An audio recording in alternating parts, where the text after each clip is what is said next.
Hey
guys, good morning. Well, it's good afternoon already here. Good day. Happy Saturday. I hope you're having a nice weekend. Hello safely. Thank you. I think this was OK's fault. I think he contacted Chess.com. So this is probably his fault. But anyway, yesterday I received this message from Amanda from Chess.com support. Dear Pepe, hello and good afternoon to you from Amanda. I'm writing to you today out of appreciation for your use of tactics software to improve our tactics, for your use of our tactics software to improve your game and for sharing that with the chess community. We'd love for you to be able to do more than 5 tactics per day, exclam. So I wanted to let you know that we've granted you a 180-day diamond membership on the site. We hope you enjoy it and find it useful. Thanks so much again. Best of luck in your chess journey. So yeah, I'm grateful. I mean, you know me, 5 per day, it's enough, but okay, I appreciate, and I guess I should use this more because I think it's really useful for my chess. Hey Capabianca, Viticio, thanks. And before going to tactics, I want to answer this, and with a thanks note. Help me out here. I'm really bad at this. Hey Amanda, thank you very much. Oh, you cannot see what I'm typing. Very much. Because I cannot scroll that.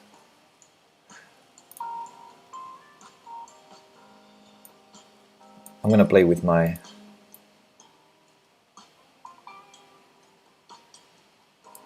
view just a bit right now.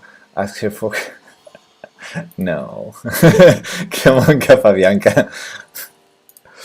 Hey Amanda, thank you very much. She's just one person from chess.com support. And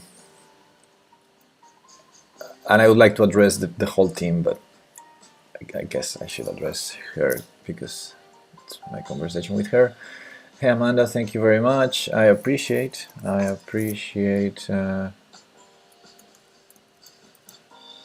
grant. Is that proper English? I appreciate the grant. I'm sure there's a better way to say this. The gift.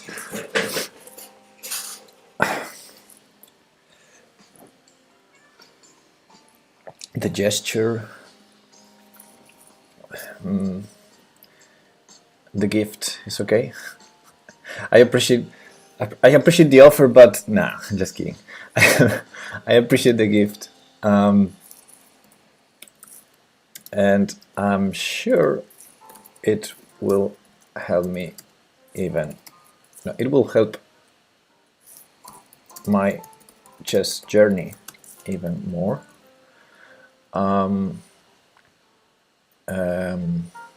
Yeah, what else can I say? I mean,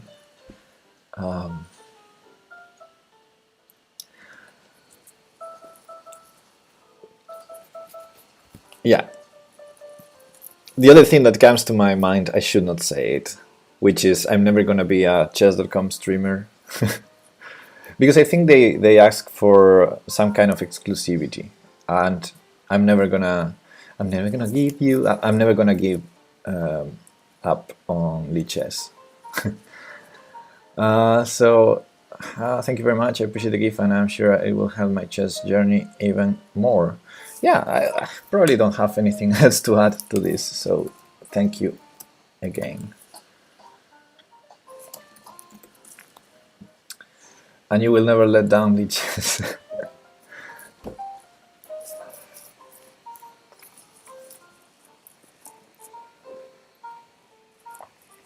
Yeah, in general, I don't mind.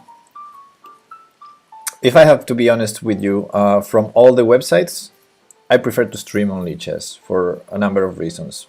First, it's the project which more closely related. I contributed a little even, but so it's a project I like community-wise. I don't know, many reasons to like Lichess, but I love other sites. Chess.com is a great site. Chess24 is a great site. On Lichess you can turn off the engine. Yeah, that's one reason also. For example, I've been premium in Chess24 since the first year of Chess24, and I am still. So that's a great site for me as a chess user, but not as a chess streamer. I tried streaming in Chess24 and it's totally impossible. Like, you know, the CPU goes crazy. So yeah, there are sites that are good for streaming and others that are good for consuming chess. And I'm not an exclusive guy. I think every site has its use, and definitely tactics on chess.com are great. I mean, rating is nuts, but the puzzles are great. So I'm gonna send this, and I'm gonna move on to Puzzle Rush.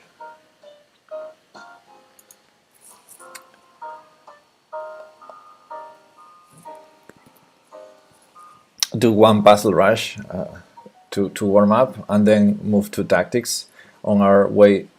We're on our journey to 3400. Hey OJ, what is up? What's your opinion on Lichess puzzles? I was discussing that the other day with, I think it was with OK, and I said something because this is a very recurrent topic that we discuss a lot. And the other day I said something that I think it's a good conclusion to that. which is I prefer to do Chess.com tactics on the stream because they are cleaner, and I prefer to do Lichess tactics on my own in silent with no distractions, because I think Lichess puzzles are more real. Solutions are not so clean, but they're more like real game situations. That's my opinion on Lichess puzzles versus Chess.com puzzles. So Chess.com puzzles, for example, higher level puzzles, they are either complex tactics but with a clean solution many times, most of the times, or just endgames compositions. But on Lichess, you have it's very rare that you have endgames, for example. You can do as many puzzle rushes as you want now. Yes, I can, but this is also a common topic we discussed a lot. I hate puzzle rush.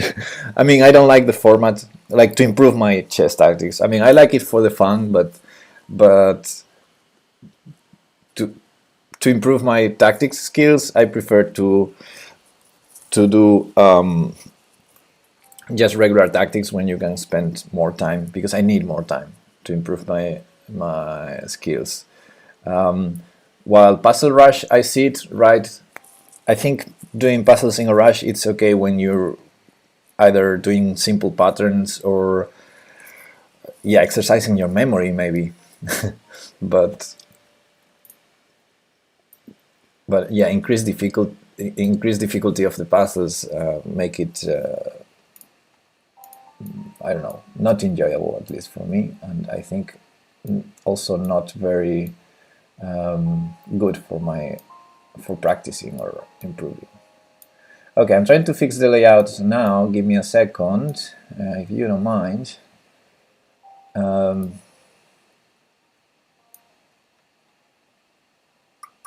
Top, down, right, left. Let's put it like this, and like this, and my camera, my webcam somewhere around here. I think this is gonna be better. I'm starting to find it annoying. So let's go to Lichess. Hey, Sphinxy, what is up? All the really simple ones where you just have to look at the board. Yeah, I mean, for those, it's nice to... I mean, the exercise to do tactics in a rush, I find it useful when they are your level or easier. Like, okay, and I'm practicing patterns.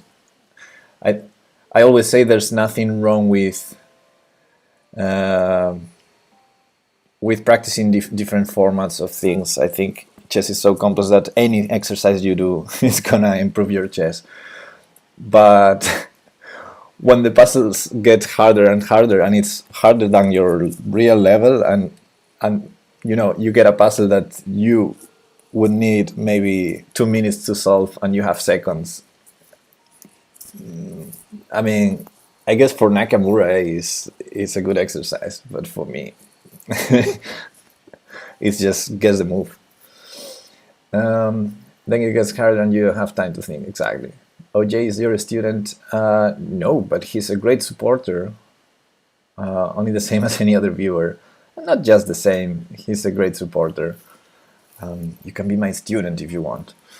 Okay, let's start. I have my coffee. I have my thinking hat. I have my dog sleeping, so everything's ready. Let's do a puzzle rush to warm up. So 5 minutes where I'm gonna be avoiding the chat.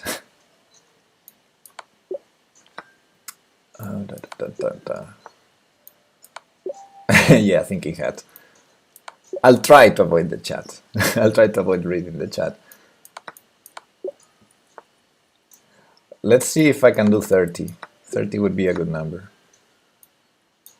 What? Wow.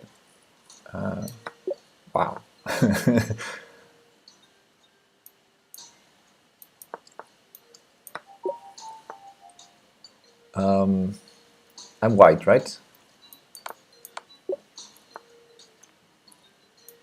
Free piece. Ah, I didn't see the check. I got lucky there. Okay, that's a ping. Very annoying one.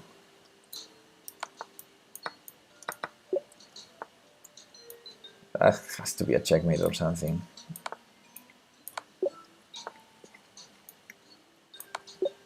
Yay, checkmate one. Can do that. I can do that. That annoying knight. What? It was a checkmate one, Pepe. Come on.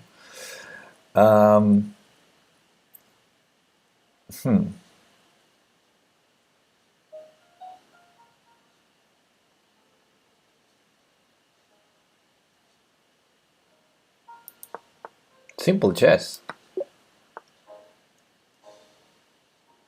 That queen.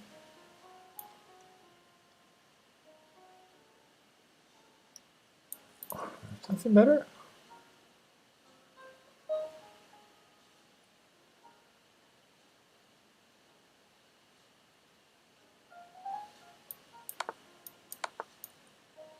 Oh, he went there. Okay. Yeah, the queen was lost in all lines.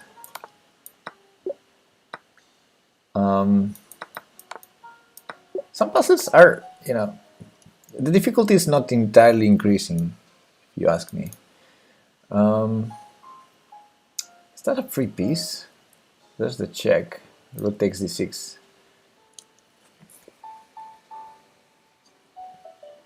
Still rook and knight versus queen. After king e7, king takes rook.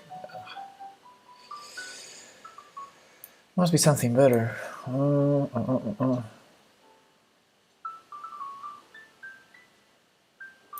Here, I don't know. Oh, what am I saying? I have king up. I had king up. Like this. This was very easy. Okay. Rook here, and then he has all sorts of discover, double, triple check. So king h1.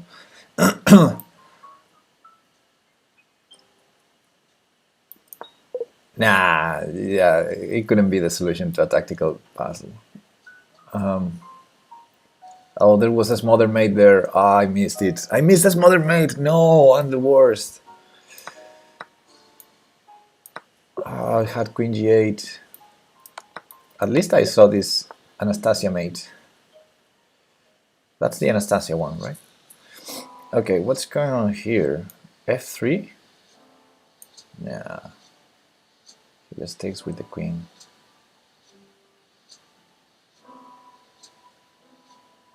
Anastasia, always the 23rd puzzle. Really?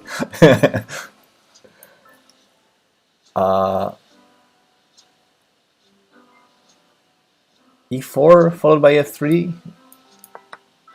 Okay. Okay, that wasn't easy. That wasn't the easiest.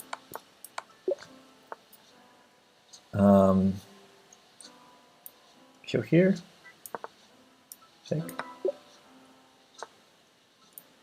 Hey, trade first, Pepe. Okay. I'm not gonna get to 30. No. No. Fork.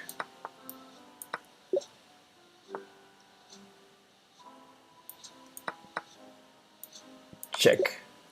Yes, I got 30. And now? Another Anastasia mate. Yes. And now? Yes. 32. Always 23rd and 30th. Yeah. I didn't know that. Okay, 32. Not the worst. And I only failed once, so I failed the smother mate. That's terrible, Pepe. Missing a smother mate. Unforgivable. Let me see some Discord notifications, which probably are saying that I'm streaming. But yeah, the pawn on g6.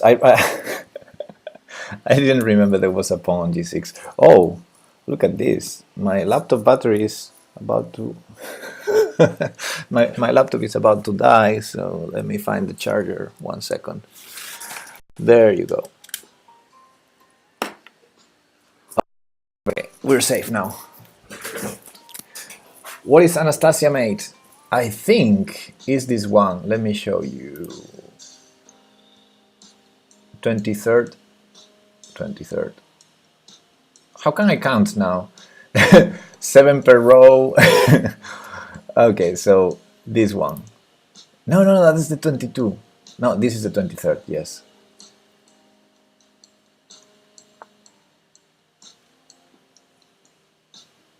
No, this is the hanging piece, so it's the next one. 21, 22. What? Okay, so it was the next one. 7, 14, 21, 22, 23. I don't know. Okay, so this is the Anastasia made.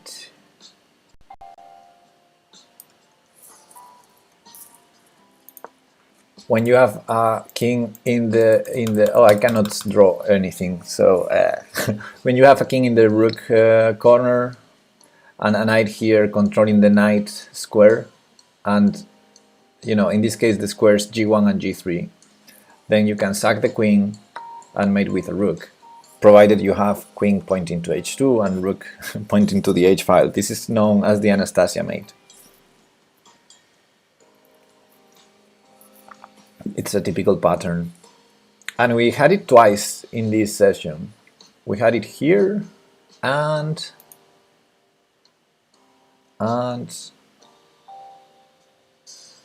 not this, but this. Yeah, and here. In the same corner, actually, with the black pieces, both of them.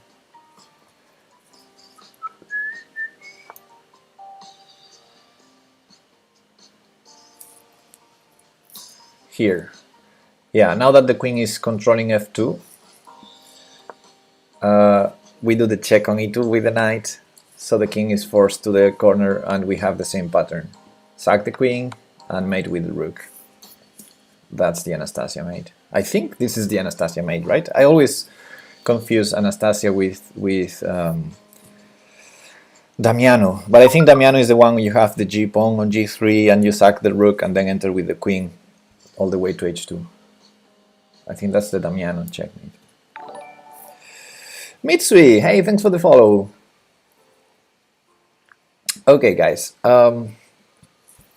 let's go to the tactics now, to the real tactics, not this puzzle trash. All right, let's see if I can fix the layout. Give me a second. Okay, you see the full board, don't you? Yes, okay. And you can see the rating. I'm gonna put my webcam a bit slower. Okay. And let's go, guys, on our way to 3400. Rawr! Endgame, please, endgame. No, okay. So while you have a look at the position, I'm gonna answer a couple of messages.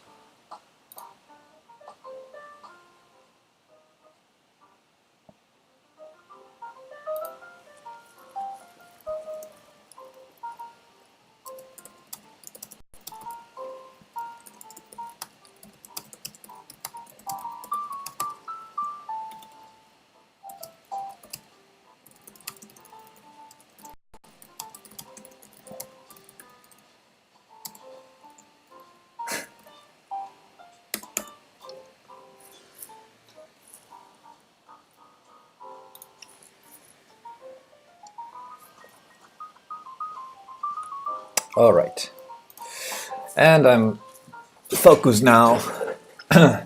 Bishop h6, bishop d4.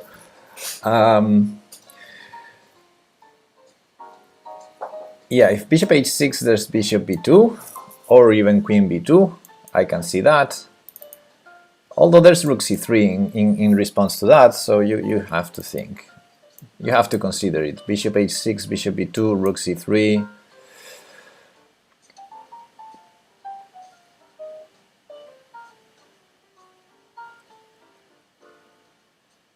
So I think he has to go queen b2 and bishop f8, right? Bishop h6, queen b2, and if rook c3, bishop f8, right? That's the way to defend.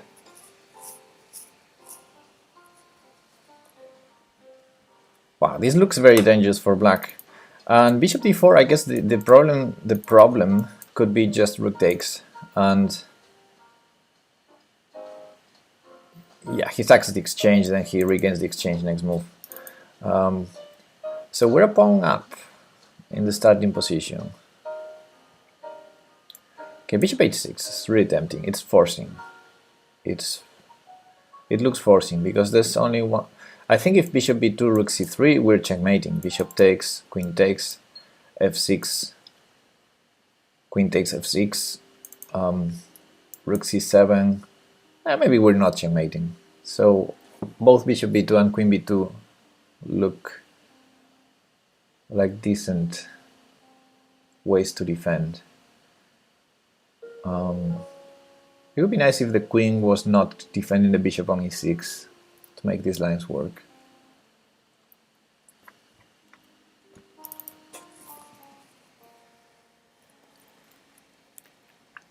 No, the queen is defending it, OJ, because we did bishop b2.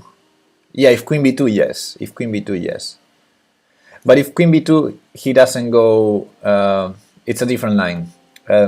So if bishop b2, after rook c3, he takes, distracting our queen, so he can play f6. But if queen b2, rook c3, he's never gonna take the rook. What he does is bishop f8 instead. Rook a1 first, that's a good idea. Disturbing that queen. Also rook c2 first, looks like a really interesting attempt.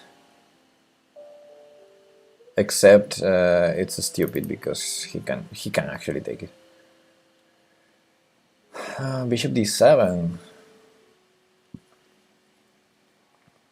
Nope, I'm not angry, not now. Bishop d7.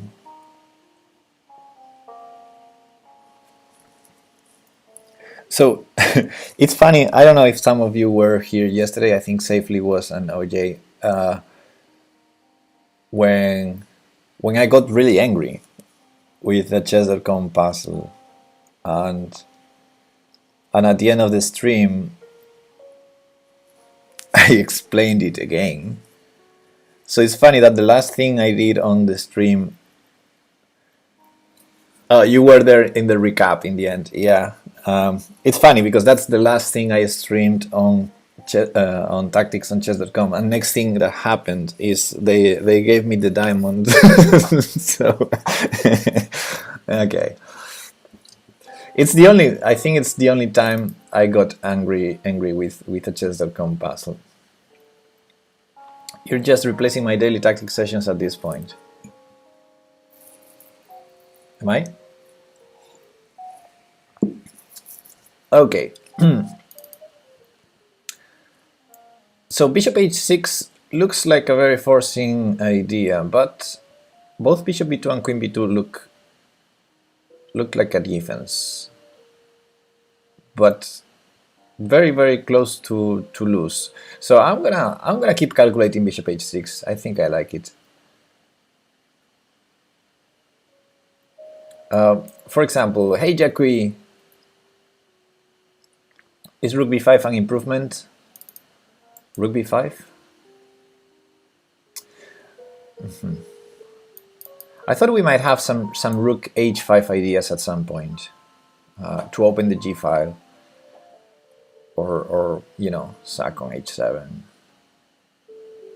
But that's too artificial. Rook e5. Ah, over rook c3. Oh, that's a good point, actually. Whoa, Duke. Oh, thanks for the subscription, man. You subscribed for this for because this replaces your tactics, your daily tactics.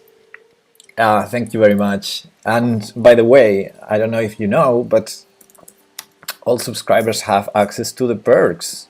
Sub 1. Don't neglect your tactics. Yeah. So you have that perk if you want to redeem it.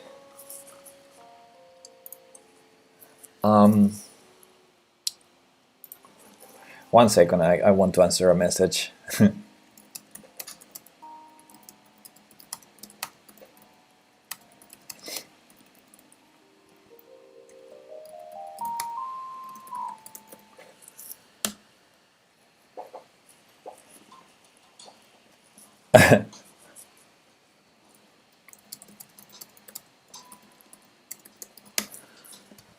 Okay, this is just a pretty good stream for actually learning, which is rare. Thank you, thank you.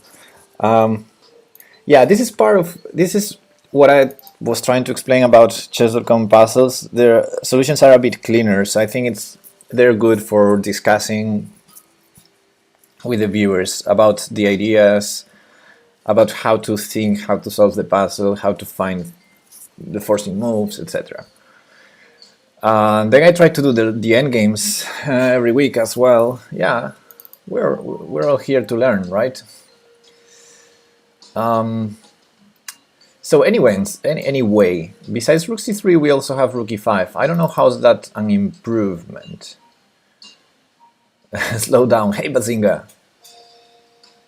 You broken 3000 not long ago, last time I watched you tactics. We peaked 2 days ago at 3314, so let's see if we can surpass that today. So bishop h6, if bishop b2, rook e5, I think in the line bishop takes, queen takes, and f6, we're basically transposing, unless we have some nice move with the queen, apart from queen takes f6. Which I don't see. So they're probably transposing.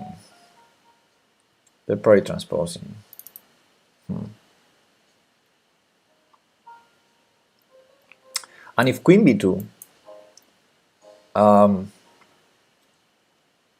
rook e5 might actually be an improvement, because after bishop f8 we might have rook takes bishop.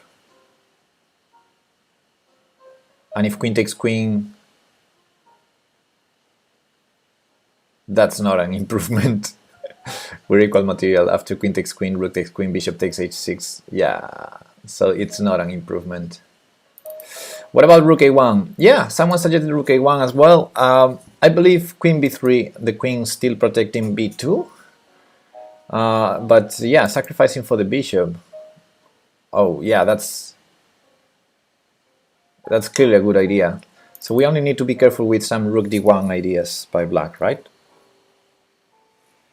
So let's say rook a1, oh, queen b2 as well, yeah. Yeah, queen b2 is definitely a problem. Queen b2 is definitely a problem.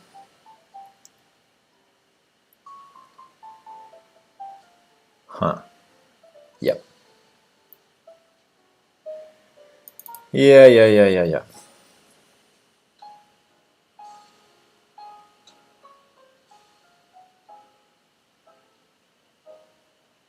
Well, what I didn't see was someone suggested bishop d7, and I think I didn't pay any attention to that idea. And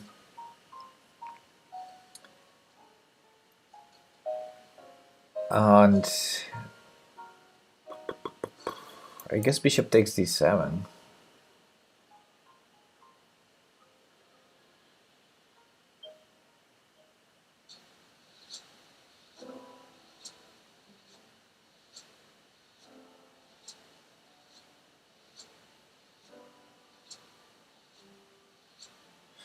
Bazinga says, after queen b2, tell me what I'm missing. Bishop d4, rook a1, queen b2. I guess queen takes rook. So you're saying rook a1, queen b2, bishop d4.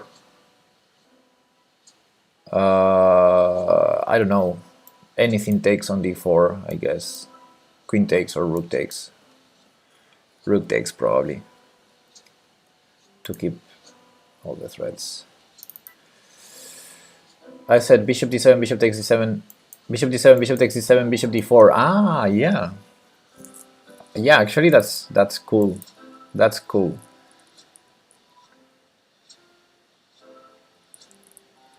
Well, that's a great suggestion. Yeah.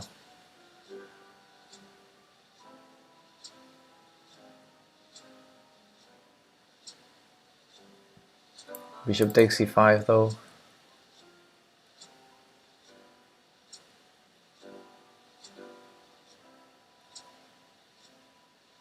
Bishop h6, right? Because bishop d4 is still not possible with our bishop on d7. Then bishop f8.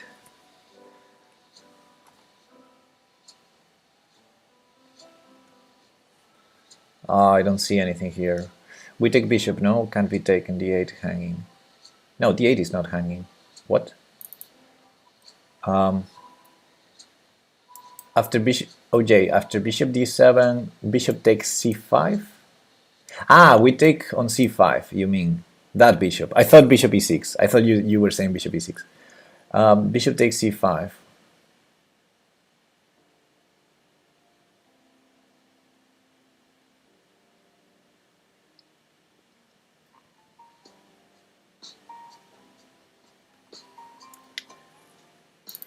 So bishop d7, bishop takes c5.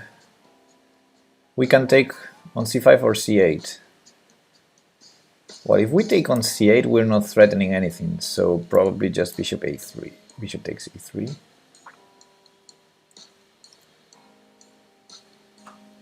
I mean, bishop d7, bishop c5, bishop c8. Material is still equal, and we're threatening rook takes queen. Queen takes rook, sorry.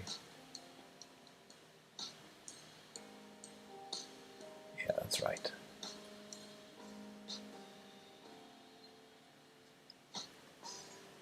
Okay, now this is getting very messy. This bishop d7 line is very messy. So bishop d7. Bishop takes c5. If we take on c8,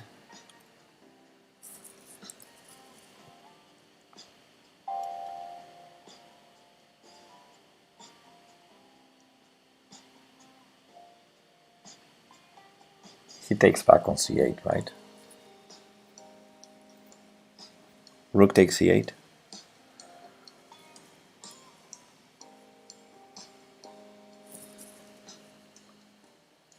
Just rook takes c8. I don't think there's nothing for us, right?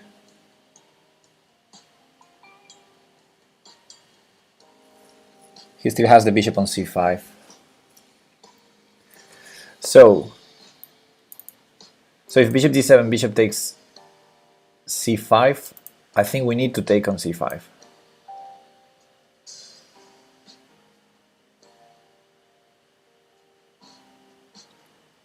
And then rook takes d7 is probably forced to prevent bishop d4. And we're on exchange down. We better have a good move there. Because bishop d4, he just sacks the exchange back, and it's back to equal. So bishop d7 is a nice idea, but I think after bishop takes c5, bishop d7, bishop takes c5, we need to find something strong. And bishop h6, there's bishop f8.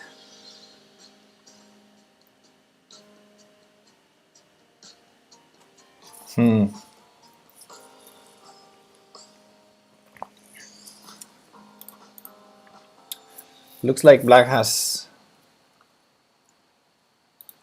defense there.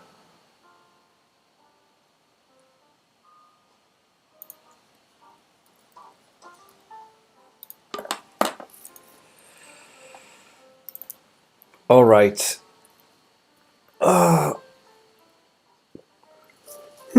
Let's go back to the bishop h6 forcing line, because I think we can still do something out of it. Hey, good chess mind, what is up? So bishop h6, we said there are two defensive ideas, bishop b2 and queen b2. Let's go one by one. The one that looks a bit more iffy, I would say, is queen b2. So let's start with that one, see if I can solve it. What was the issue with one bishop d4? I think he just sacks the exchange, so removes the threat, and next move he will regain the exchange on c5. I think that's the main problem of bishop d4. So bishop h6, queen b2. The idea of queen b2 is that if we interpose the rook on c3 or e5, he's gonna have bishop f8 to defend. But let's try it. With queen b2, rook e5, bishop f8, I think bishop takes f8, he has rook takes f8, so we have nothing there, because then rook takes e6. We're a piece up in the end. Oh, so that could be a line, because the rook is no longer controlling d6, so if king g7, in the end there's rook d6. So, okay, the line I'm saying is bishop h6, queen b2, rook e5, threatening mate again, probably bishop f8 only move, and then I just trade on f8, and if king takes or rook takes, I'm gonna take on e6. Oh, but I missed king takes. If king takes, I cannot take on e6. Ah, but I play queen h8 and I win the queen. Okay, so if king f8, yeah, exactly. Queen h8, rook takes bishop, and we win the queen. So he has to take with the rook, then rook takes e6 wins the piece. Queen takes queen, rook takes, and king g7, rook d6. We're a piece up there. So that's good news, because that was forcing. That leaves us with bishop b2 against bishop h6. Did you follow me, guys?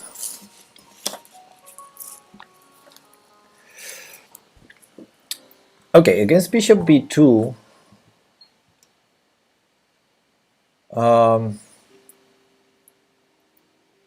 we have rook c3 or rook e5. In both cases, I think black will take the rook, distracting our queen, so black can play f6. And then in both cases, I think after f6 I don't have anything better than queen takes f6, and then rook c7 is going to be played. No, rook c7 we take on d8. What am I saying? What happened after rook takes e6 and f takes e6? Ah, we take the queen, Basinga. The queen is attacked on b2. Not sure how to mate after queen h8, king e7. No, we win the queen, we don't mate. If king takes f8 safely, we play queen h8 check, king e7, rook takes bishop check, and then queen takes b2. We win the queen in that line. It's not checkmate, but it's we take a queen for like a piece. But I think this is easily winning after bishop b2 with both. I think with both, which is scary. So let's play one of them. Rook e5, bishop takes, queen takes e5, f6, queen takes f6, threatening checkmate. Ah, there's queen a7 that I missed. Aha. I missed queen a7. He can't play rook d7 and he can play rook c7 because then queen takes d8. So queen a7, but that undefends the bishop. So queen takes e6 check, king h8 I guess, or queen f7. In any case, we have two bishops for a rook there already.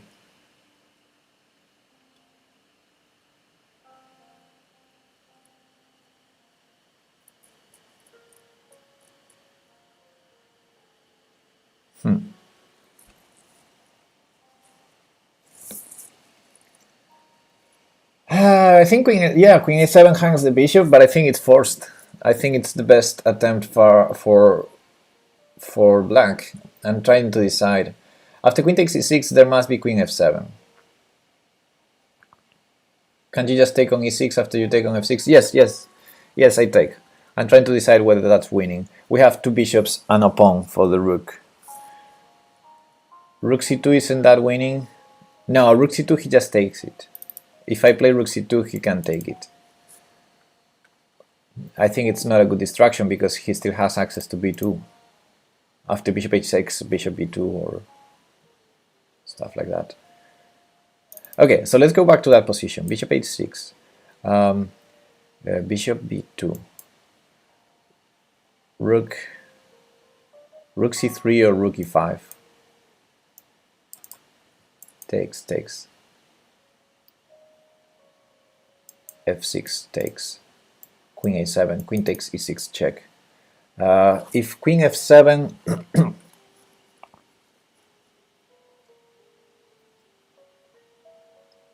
well, if king h8, we probably play bishop f4 to e5, and that's crashing.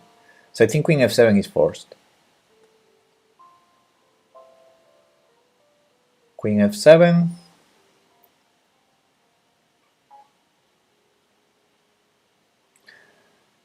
And then bishop d5 is funny. Look at that. After queen f7, bishop d5, and we're winning an exchange. So we will be a piece up. Bishop d5, if rook takes d5, we take on c8. And we're threatening queen takes queen. If he defends with a rook, queen takes queen, still winning an exchange. And if he trades queens, we have a fork, we take on c8 in the end. So bishop d5 is a funny last move after queen f7. But I think it wins an exchange. We had two pieces and a pawn for the rook, so after winning the exchange we will be a piece and a pawn up. Two pawns actually, because we took the df pawn. A piece and two pawns up. I think that's it, guys. Now, the only thing is, after bishop h6, if he plays bishop b2, I will think for a second whether rook c3 or rook e5, which one is the most precise. I have the feeling that rook e5 is better, but I also have the feeling that rook c3 also wins. So probably after bishop h6 he plays queen b2 instead. Let's have a look. Yeah, queen b2 instead. Cool. Because I think rook c3 was exactly the same line. I don't think there was any rook, yeah, anything that avoided transposition. So here we said, let me remember, rook e5, bishop f8, we trade, yeah. And if he takes with the king, we would win the queen, and if here we just take a free piece. Yay! Where's my sound machine when I need it? Haha.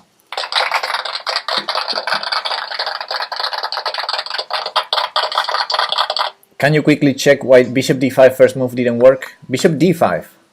Yeah. Bishop d5 here.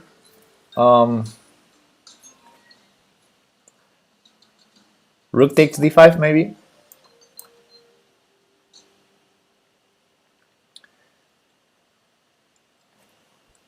Maybe just rook takes d5.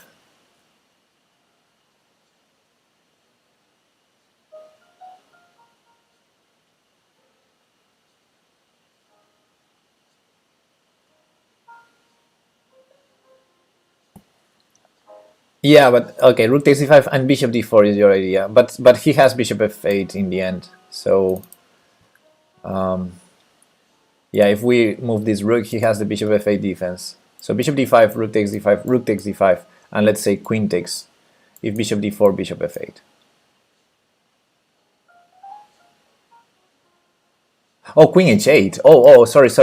Yeah, my bad. Okay, bishop d5, rook takes d5, rook takes d5.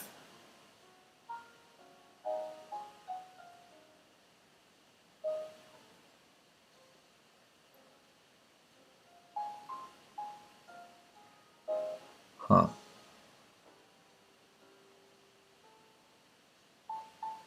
Well, maybe also queen takes e5, bishop d4, king f8. Black has almost everything defended except the bishop on a3, but it's hard to attack that bishop. But what I mean is this rook is defended on c8, so after king f8, we don't have checkmate. For example, queen h8, king e7, bishop f6, king d7, and we have nothing there. So yeah, maybe he just runs. Black is not forced to take all the material. Yeah, but I think black can take the material and then run. But yeah.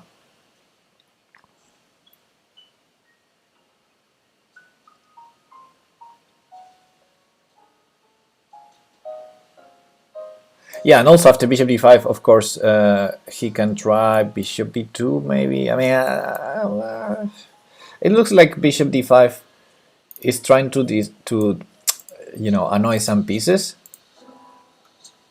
but not threatening a big time threat. So there might be some moves like queen b2, step out.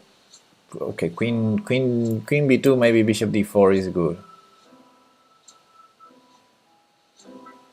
Maybe he can give queen for a lot of material with queen takes d4 and bishop takes e5. At least rook and piece for the queen, and then the bishop is also hanging on d5. So he might take two bishops and a rook for the queen in that line, queen b2, right? Bishop d5, queen b2, bishop d4, queen takes d4, queen takes, bishop takes c5, attacking the queen, and then next move taking on d5. It's a lot of material for the queen. So yeah. Can you explain why bishop b2 doesn't work? I wasn't paying attention. In which line, Sphinxy? In the bishop d5 line, bishop b2? Is that what you mean? Or in the puzzle solution after bishop h6? No! In the puzzle solution after bishop h6, why bishop b2 doesn't work? Okay. Yeah, actually, it's a pity the puzzle didn't go there because it was a beautiful solution. So I think rook e5, but the problem I think it's rook c3 also works. So that's why the puzzle probably went to queen b2. Okay, I'm gonna explain this for Sphinxy. So bishop h6, bishop b2, rook e5, still threatening the checkmate. So only move bishop takes e5, queen takes e5. Again, threatening the mate on g7, only move f6. Then queen takes f6. Now, to defend g7, any rook move that defends g7 hangs the d rook. This hangs the rook on d7, this hangs the rook on d8. So queen a7 looked natural, then queen takes bishop check. And the line doesn't stop there. We have two bishops and pawn for the rook, so it should be already winning. But we can win more material after queen takes e6 check. If black has two moves, king h8 or queen f7. If king h8, I think bishop f4 to e5 is killing. Probably bishop g5 also, but bishop f4 to e5, it's totally killing. There's no rook that can control e5, so that's enough. And the most beautiful one was after queen f7, bishop d5, winning an exchange. It would be nice to put this on an analysis board, but you know what happens with the engine. But maybe I can do this. Give me a second. Maybe I can.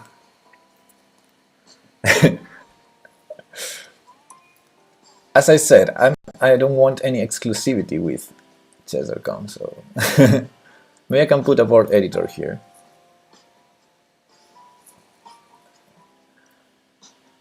No more diamonds for you. Tomorrow I'll have a message. Okay, the gift we gave you, remember that? Can't copy Feng? Oh yeah, probably. Let me see. Share, download. Yes. Copy.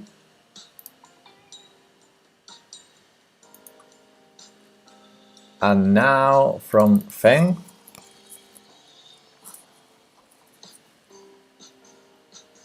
yes, analysis board is white to play, yes. Feng only for diamond members, maybe. No engine, Liches, okay. Oh, look at this, guys. Liches is saying this is from a Carlsen game against Li Chao in 2016. And Rook A5 was played. Carlsen, terrible. Carlsen, horrible. Rook A5. Ah, look at that mistake. Frankly terrible, but he won the game. Okay, so nice.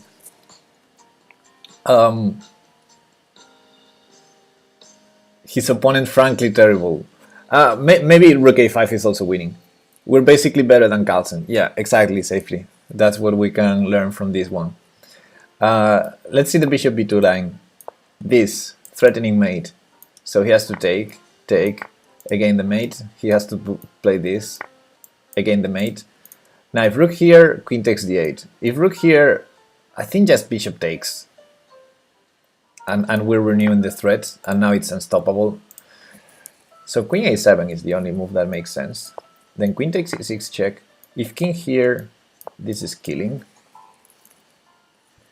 So queen f7. And here this is a very beautiful move, bishop d5, winning an exchange. It's hard to see if you don't know that's a tactic. Yeah, exactly, that was Carlsen's problem probably. I'm having a hard time understanding why you have twice 20 something viewers on Chessbrah 350. I mean, Chessbrah is great. I can understand that. So bishop d5, very beautiful here. It's winning an exchange no matter what. Queen takes f7 is a threat. If he defends with a rook, of course we take an exchange there. And this is a piece up endgame and 2 pawns. And if rook takes d5, queen takes rook. Again, piece up. I don't click on Chessbrah channel because the channel name is so douchey. Chessbrah are GMs, to be fair. People forget that sometimes. No, I mean, Eric is great, Amang is great. All Chessbrahs are great, except the Manor Monkey. Okay, so let's go for the next one, guys.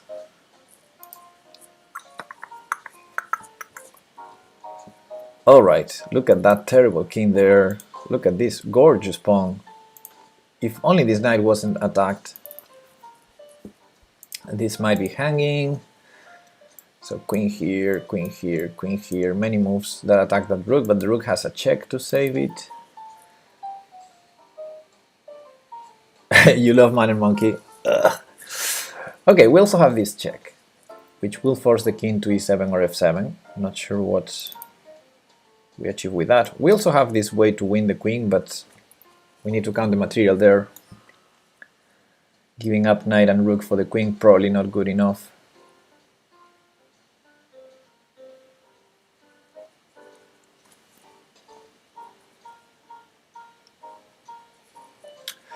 And this check would have also a threat on g7, if not for the fact that the bishop can actually take it.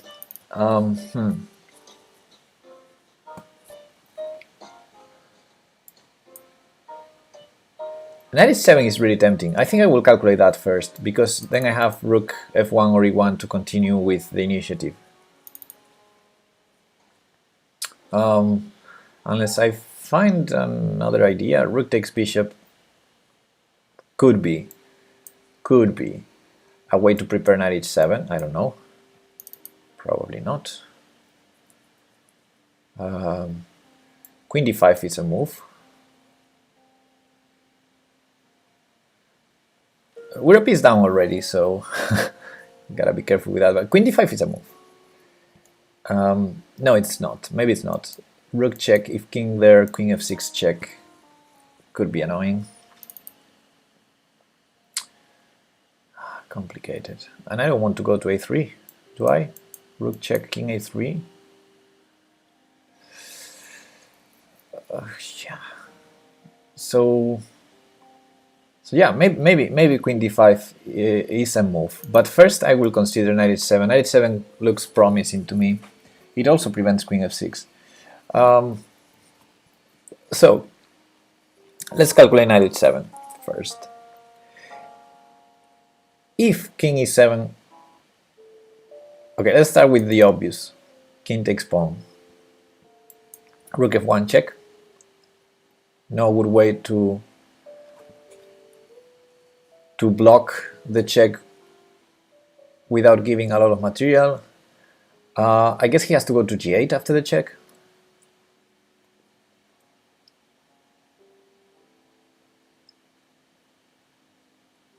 Oh, queen d5 instead of rook f1. Yeah, you're right. I think you're right there.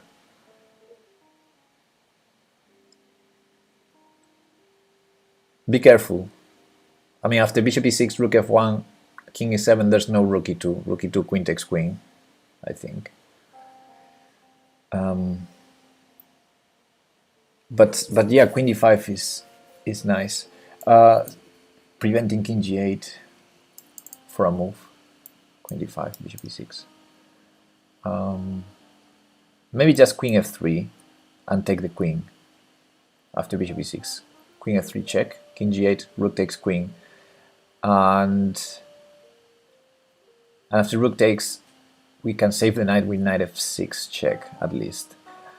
So, well, giving up a rook for a queen could be an option, but especially because the king is still exposed after that. But we're a piece down in the beginning, we're a piece and a million pawns down, so it's not that appealing to win the queen for the rook, I would say. But yeah, I might calculate that line a bit more in depth later if I don't find anything else, because maybe there's something else in that line.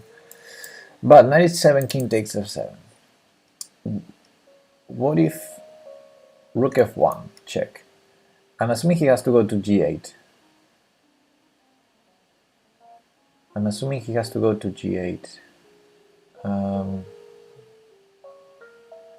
Also after queen f3 check, no, sorry, I was mixing lines.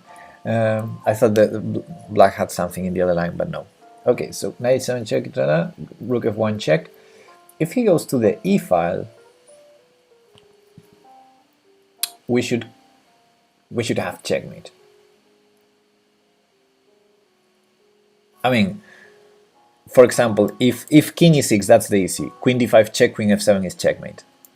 If king e8, probably queen g6 check and queen f7 checkmate. So king e7 would be the only way to go, but then probably queen takes g7 check.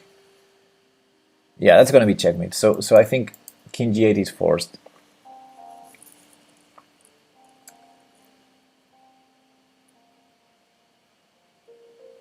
So knight h7 check, king takes f7.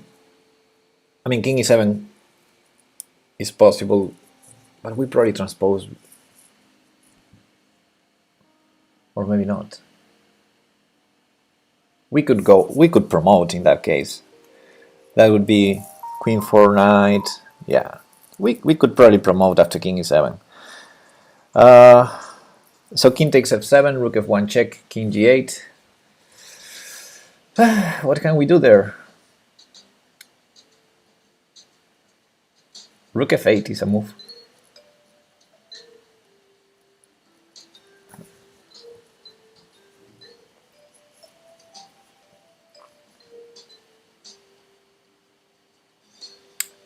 There's some funny tactics with the knight on h7.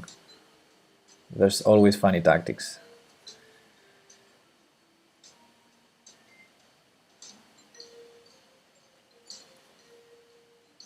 Maybe just knight f6 or rook takes d7. Maybe just knight f6 check. King probably goes to h8. And then rook takes Bishop, threatening g7. After knight f6, queen g6 is a move. Ah, yeah, that's right. Bishop f5 though. Bishop f5 is annoying there. Ah no, rook takes queen is check. Yeah, bishop f5 is not annoying. Queen g8 maybe instead. No, then we take the queen. Yeah, knight f6 check. If king h8, queen g6 is a move.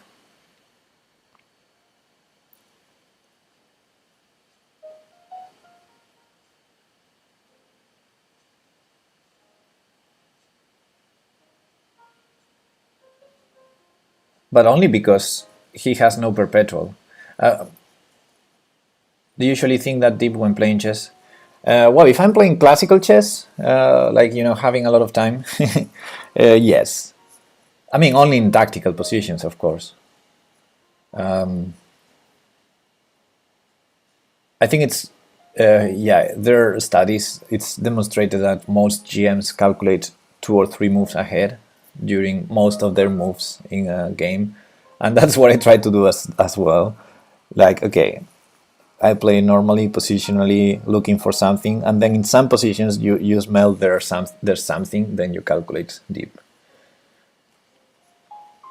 Can you beat Carlsen in 10 hours game? No, no way. Even if I have 10 hours and he has 1 hour, no. Unless we had the previous position, the one in the previous puzzle, where he didn't see the kill. Okay, so after king g8, knight f6 check, if king h8, queen g6, and I was thinking bishop f5, rook takes queen check, rook takes rook, queen takes f5, rook d2 check, king b3, and that's knight f5 check, and we're checkmated? What? No, no, no, our queen is defending. Knight f5 check, king a3, rook a4 is checkmate, guys.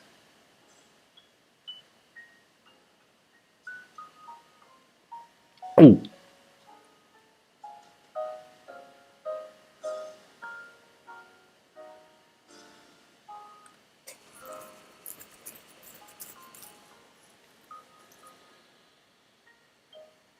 So after rook d2 check, we have to go king b1. Hitper, thanks for the follow. We have a rook on f1. I would keep the rook on f1 precisely for that variation I was just saying. Because if rook takes f5, rook d2 check, if we go to a3, we're checkmated. To b3, sorry. Ah, maybe we go to a3. No, then rook d3, because our queen is not protecting. So I would take with the queen to protect d3 and to keep the rook defending the back rank. Because I think if we take with the rook, black has a perpetual. Rook d2 check, if we go down, rook d1 check. That's a perpetual. Unless we go to a3, then rook d3 check. Again, perpetual. Unless we go to b3, then we're checkmated. After knight a5 check, rook a4 checkmate. No. There's no longer a bishop. No, that's not checkmate. I'm seeing ghosts. I'm seeing ghosts.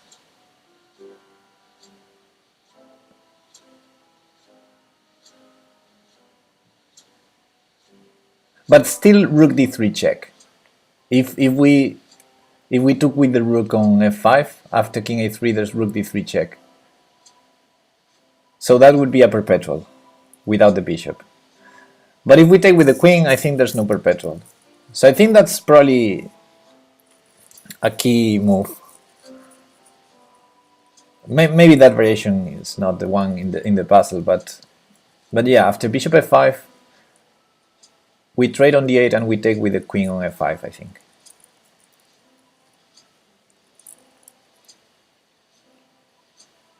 And that should be winning. So what else can black try? After knight f6 check, if king f7 or king f8, we take with check on d7. That should be killing. I think I'm gonna do that, guys. I don't think I have it 100% solved, but I don't feel like looking for something else. Don't know. It looks promising. I'm in the back of my mind. I'm kind of hoping for an endgame puzzle in the next one, and I don't want to calculate this anymore. But yeah, knight 7 if king e7. Okay, let's consider that, because I said it was forced to take here. We can think why queen g6 over rook takes d7 or something. Yeah, we can take it move by move. I think we mostly solved this one. I will recalculate every move. After king e7, I think we just can promote, and after takes. Black has nothing. So, okay. And here we said rook f1, and if he goes to one of these three, we're checkmating. If he blocks with something, we're taking material for free. So I think in g8 it's going to be forced. So I think this is probably cool. So someone suggested queen d5 as an alternative, but after bishop e6, queen f3 check, king g8, rook takes. It's a lot of material for the queen that black has, and this knight is a bit trapped. So probably queen d5 is not as good as rook f1. I'm gonna play rook f1. Yeah. And here we said knight f6, which collects this at least for free. So it's gonna be equal material and attack. Actually, that king is gonna be really exposed. If he goes to the f file, we keep the attack. If he goes to h, we have this queen g6 idea. So, yeah. No. Then maybe rook takes d7. Okay. Yeah, okay. All right, let's go to the analysis board for a second. So the initial position is this one. I'm so sorry. Why? Why are you sorry? Don't be. Oh, it's not this button. It's not the share button, it's the download button to copy the fan.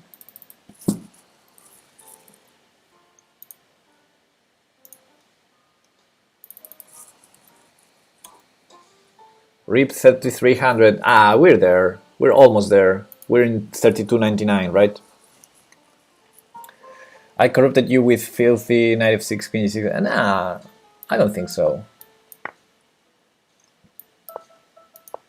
I think probably knight f6 is also winning. But yeah, rook takes d7, threatening. This made my and controlling queen f6 might have been just simpler, right? Yeah, this looks simpler. Because I can turn off the engine on Lichess, I'm gonna quickly see the evaluation of this position and the one after knight f6. This is +4, +3, +4. And after knight f6 check. Oh, maybe he just gives away the queen. After king h8, it's equal, it says. Which is not what we expected. So we said queen g6.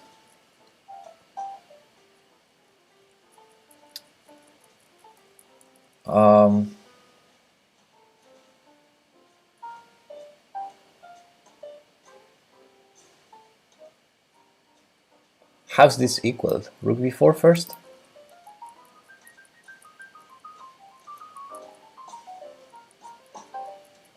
How's this equal? Okay, so the line I was trying to calculate with bishop f5 was this. And now if rook takes, I think we're perpetual, right? Wait, not this, but this. And this is a perpetual.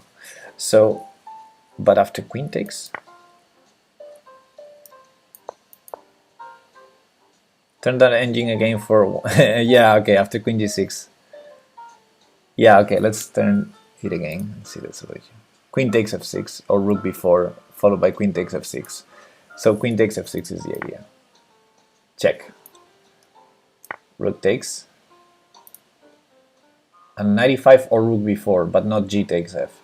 95 or rook b4. 95, guys.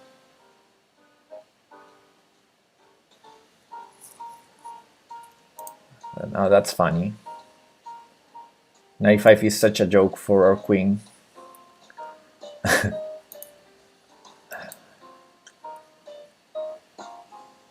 I don't want to be that guy, but engines are nice to understand something you don't understand. Yeah. Especially when you don't want, and I don't want to spend more time on this one.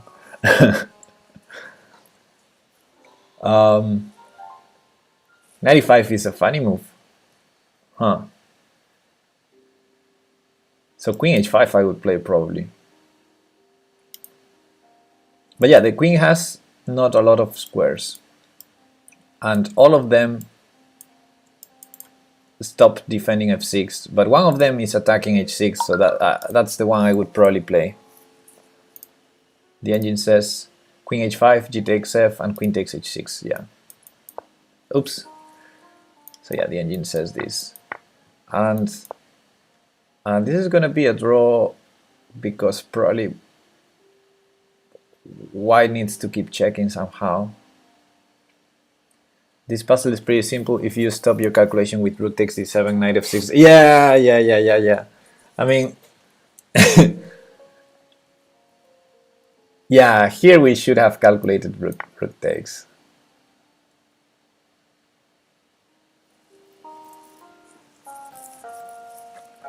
Yeah, once you see rook takes, it's really simple. And it's the most forcing move. I mean, it threatens checkmate.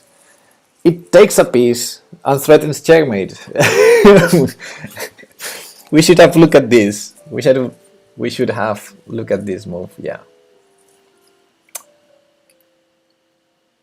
I mean, there's no way to defend this pawn. And we're attacking the queen. So I mean, if g5, we take the queen. Yeah. This was actually very simple.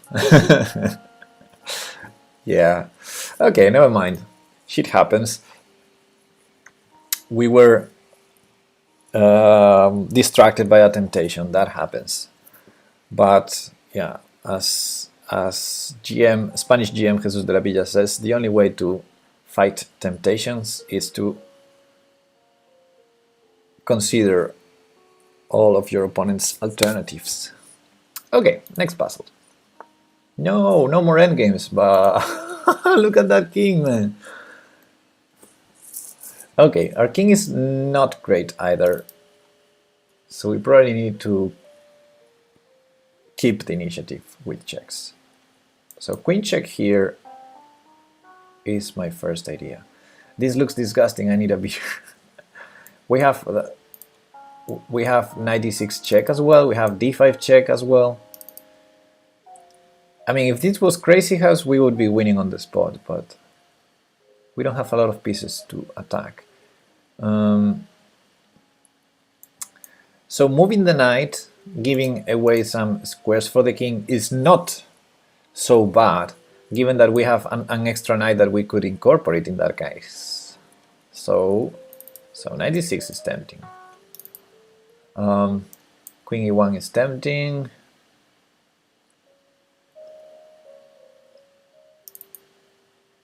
Knight g3 is crazily tempting as well. a5, what? And we're about to be checkmated or something as well. Knight takes e6, unraveling, discovering a threat on f7 is probably killing us. So white is threatening knight takes e6 and queen f7 pre-move, because queen f7 is checkmate against both legal moves. So yeah, we cannot just stop checking.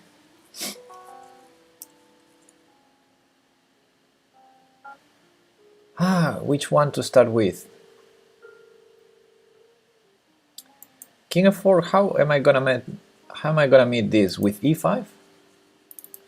So let's take this, for example. Queen e1 check.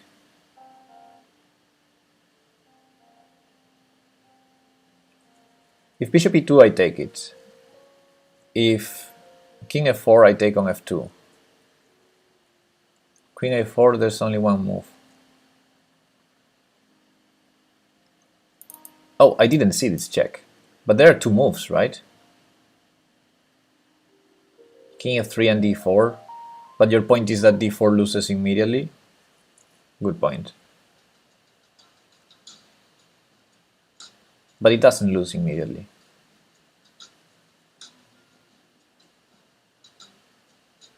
d4 isn't a move, but e5 is. What?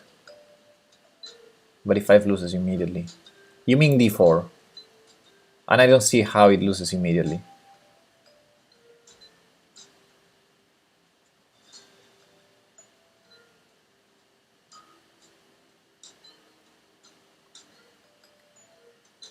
King e5, queen d4. Oh yeah, king e5, queen d4. Yeah, that's right. But he has two moves. One is d4, and I don't see how it loses immediately. And the other is king f3, and I don't see how it loses. d4 is just the king f3 line, except our queen is more active. Yeah, but maybe the bishop has more scope as well. So maybe giving up that pawn is not so terrible for white. But yeah, I think I like a lot the queen e1 line, because then we have access to f2, which is something I really want if the king goes to f4. So I think I will start calculating this line. It's a pity that the king cannot go there, because then we cannot use this knight. But maybe we can use it in the future, we'll see. So queen e1 check. White has 1, 2, 3 moves. I don't consider bishop e2 a good move, because we take and then white has only one move, and then queen takes f4 check, and then knight f3, and then queen g3 or queen e3, queen g3 I think, and then d5. That's checkmate. So bishop e2 is not a move. After queen e1, king f4 is probably stupid for the same reasons. Queen takes f2. So I guess queen e1 forces king f3. Then what? Knight e4 check?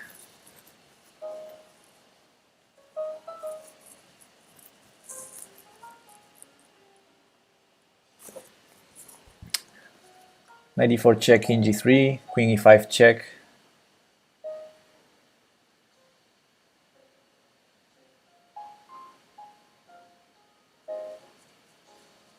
If f4, queen e3 check, knight f3. Yeah, that doesn't look good. That doesn't look good. So maybe we keep this controlled for a move, and we start with something else like knight d6 or d5. Okay, let's consider knight d6 for a second. As a plus, it controls f7.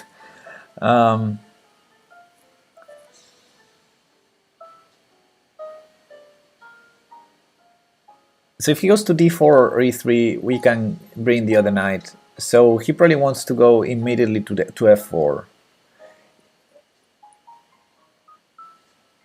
He can go to e5, but then queen e1 check is nice, I think. And if king f4, queen d2 check might be nice. After d5, does white still have a checkmate threat? Oh yeah, knight d6 stops the mate too, maybe.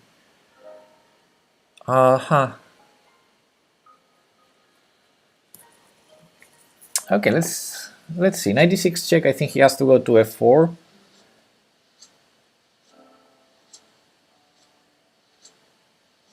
And then I don't see anything,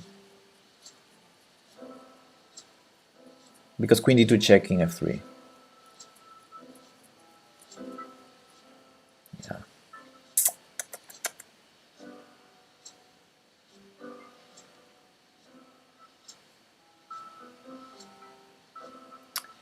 Okay, there's a knight that can be hanging on g5. You know, the knight on g5 is not defended, so maybe a line that ends up taking the knight is good enough. We're basically a pawn up, but I think that's not the most important thing in this position. If we take a piece and therefore saving the mate threat, that could be a good goal. So maybe I have to calculate queen a4 again. Or, no, 96 check, king f4, queen d2 check. What am I saying? He cannot undefend the knight, so he has to play king e4. It's forced.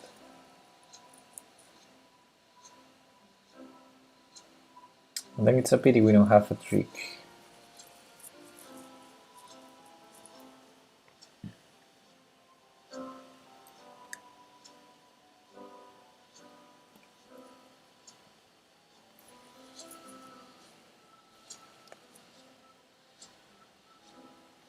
Maybe queen a4. Yeah, queen a4 is very, very tempting as well to try and take that knight.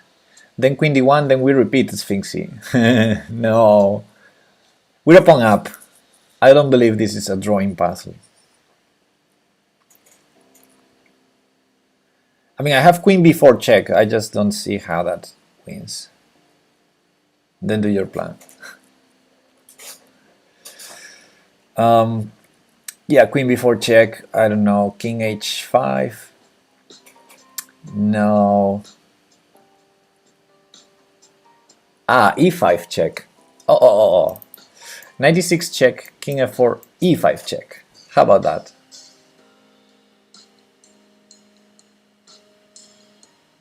He cannot go to g4 right in this moment. So either he takes or he goes to...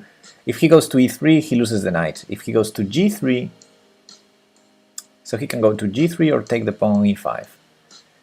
If he takes the pawn, queen e1 check.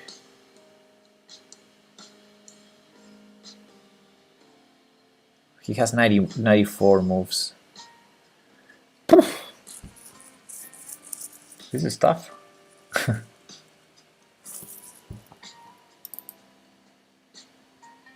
I think I'm gonna go back to queen e1 now that I discovered that this might be hanging and try to try to improve that line. Queen e1.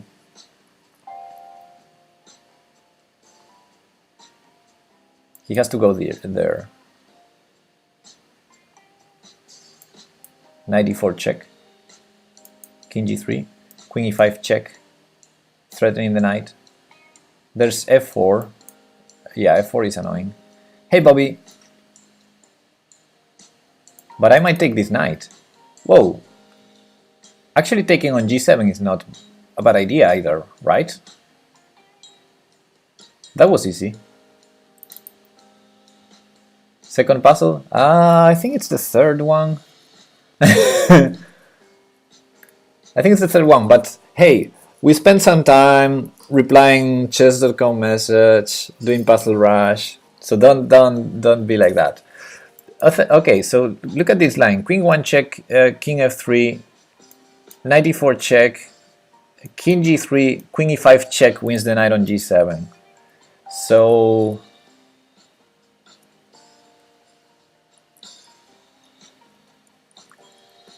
how many puzzles remaining?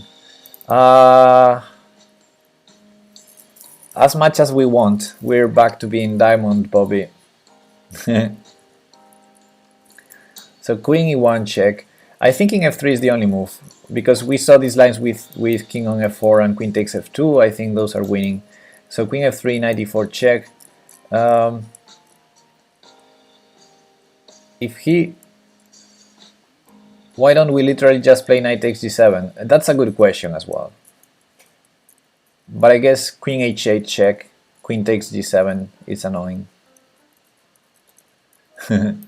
I didn't even consider that. But yeah, queen h8 followed by queen takes h7, queen takes e7.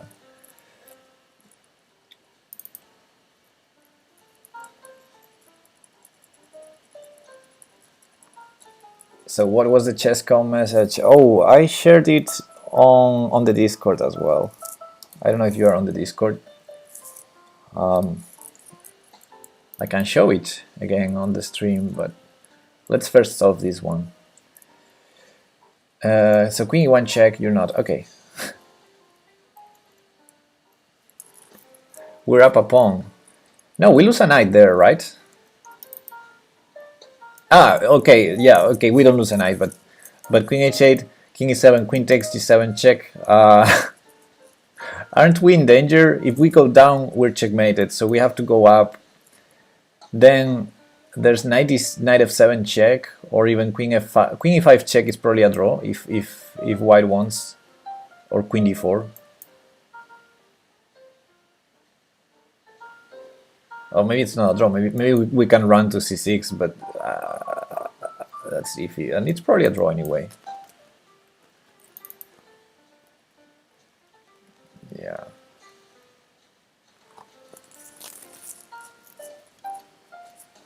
I think knight f7 is killing us. If king d6, knight f7 check. If we go back, there's knight e5 check. If we keep running, then queen c3 check, and this knight will go to e5 at some point. I would so go for that in a bullet game. Knight takes knight, oof, I wouldn't do that. He has so much initiative there. I wouldn't be surprised if there's something better than what we're calculating.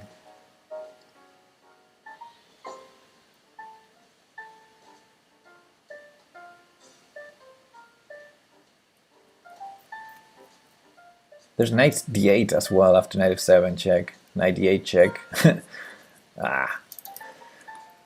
No, I think queen e1 is very promising, because if king there is forced, knight e4 check, king g3 loses a knight.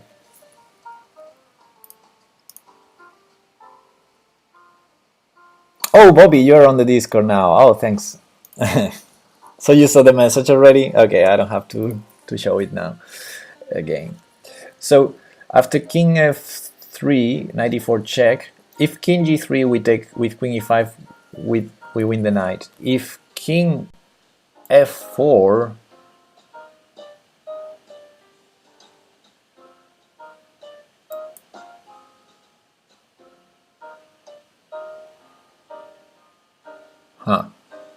if king f4, queen takes f2, looks promising, because if king e4, d5, king e5, knight c6 is checkmate. Where's the mate after king e1, king f4, queen takes f2, king g3? What? Queen takes f2, king g3? What?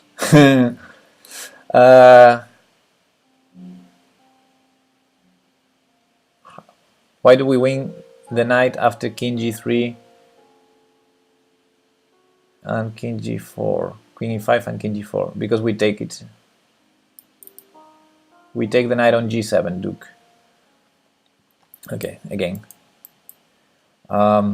If king g3, queen e5 check, king g4, for example, queen takes g7.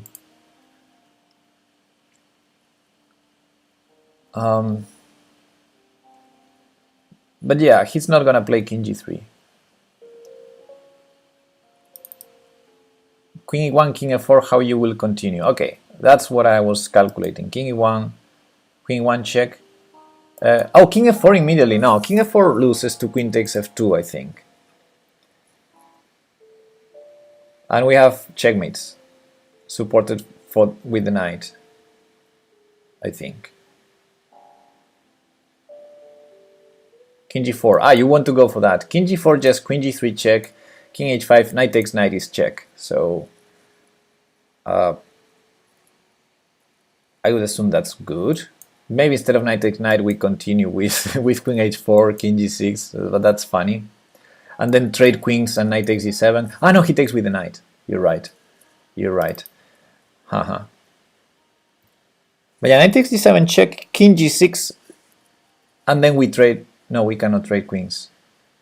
Okay, that's still tricky. Knight takes d7 check, king g6 is very tricky. I guess we have queen e5. Queen e5, queen h8. No, we don't. No, that line is not good, guys. Oh, this is terrible. I cannot win in any of the lines I'm calculating. King f4. I mean, why would you play king f4 if you have king f3? So king g4 there. Let me see. Maybe knight e3. Now let's continue with queen g3 check, king h5.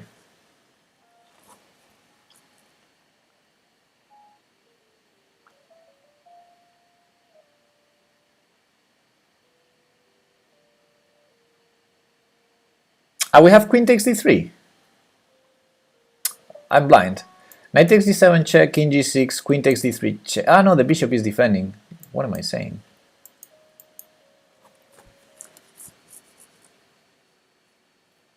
Huh.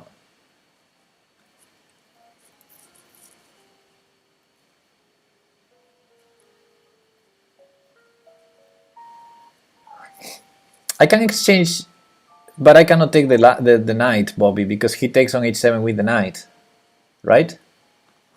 If I go for the exchange, queen h4, king g6, queen takes queen, he plays knight takes queen with check, and I don't win the knight.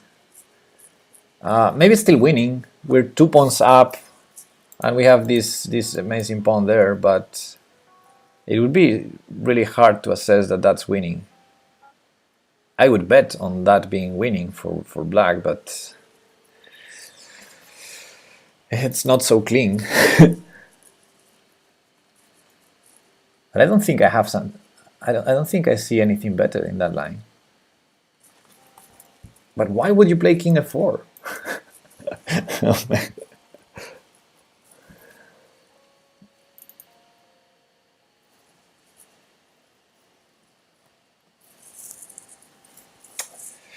Robitrox is saying d5.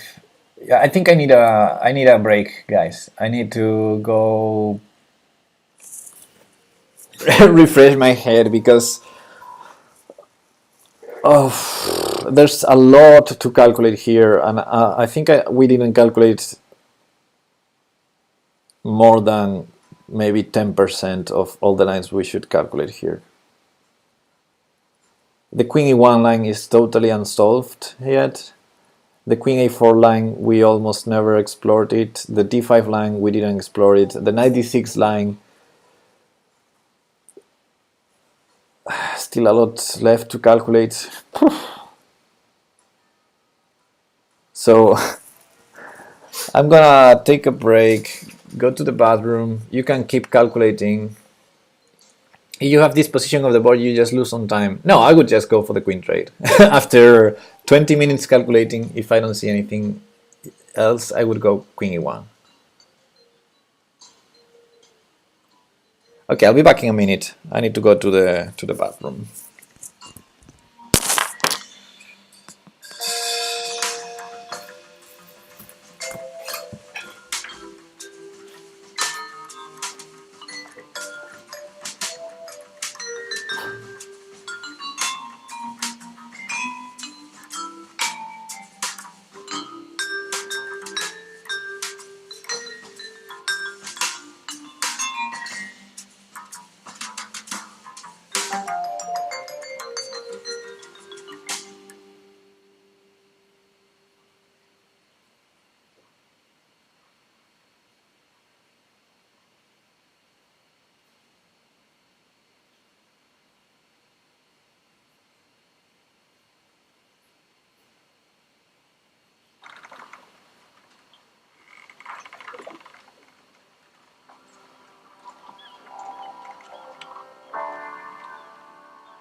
Soy yo, con miedo y sin razón, y apenas corazón, bajo la piel. Soy yo, y te pido perdón, y sabes lo peor, he estado bien.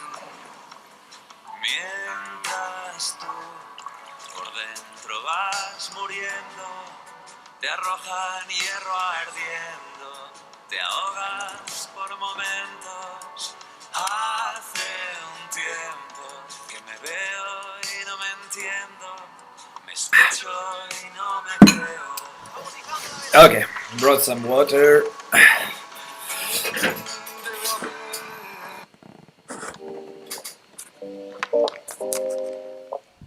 Um, about losing on time over the board. I have to say also that there's a big difference between streaming tactics and doing tactics over the board. When you're silent and focused, you take much less time to calculate. So someone is saying queen a4, someone is saying d5. I'm gonna try and calculate some lines in silence. The one I didn't calculate at all was d5, so let's start with that one.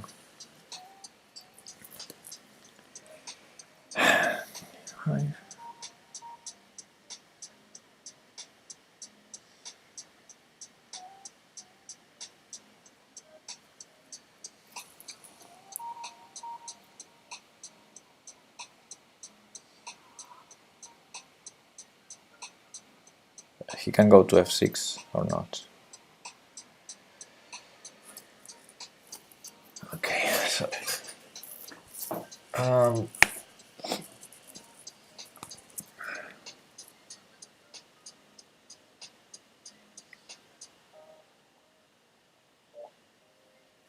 okay, if he runs to f6, he's lost.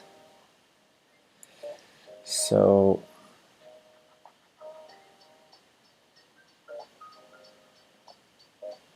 provided that we checked on e1, so we had queen c3, queen takes g7.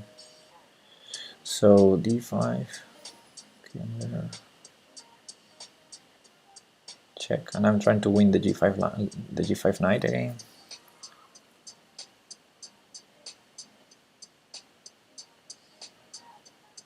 So he's forced to do that.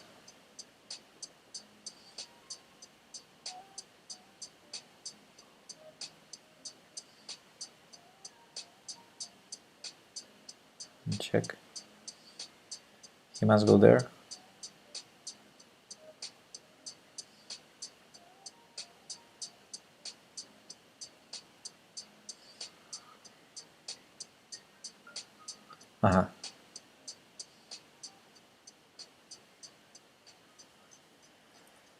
Okay, if I ever get a check like on d4 or something that defends / attacks g7, then I can go knight takes g7 as well, not just queen takes g7. Okay, so I'm gonna try and speak out loud the lines I'm calculating. So d5 check if king e5, queen e1 check, king f6, queen c3 check, and queen takes g7 pre-move. If d5 check, king f4, queen d2 check or c1, he has to go to g4. And then I might have queen b4 if I checked on d2. I'm not sure how that helps. Let's see, queen b4 check, king f3 or king h5. Is king h5 risky? Knight takes g7, check, king g6, and our queen is on b4. What can we do with it? That pawn on d3 is annoying. It would be lovely to have queen queen e4 or queen b1.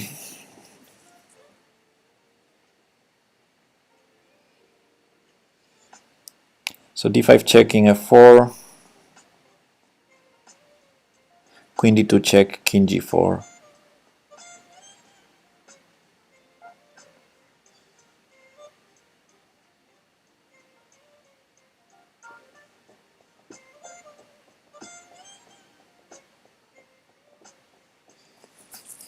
Nothing there. So d5 check, king f4, queen takes f2 check.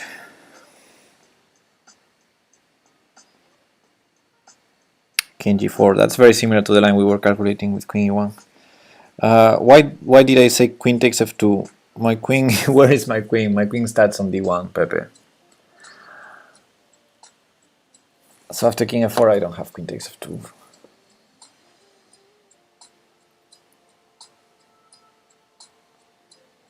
Hey Kuro! Hey!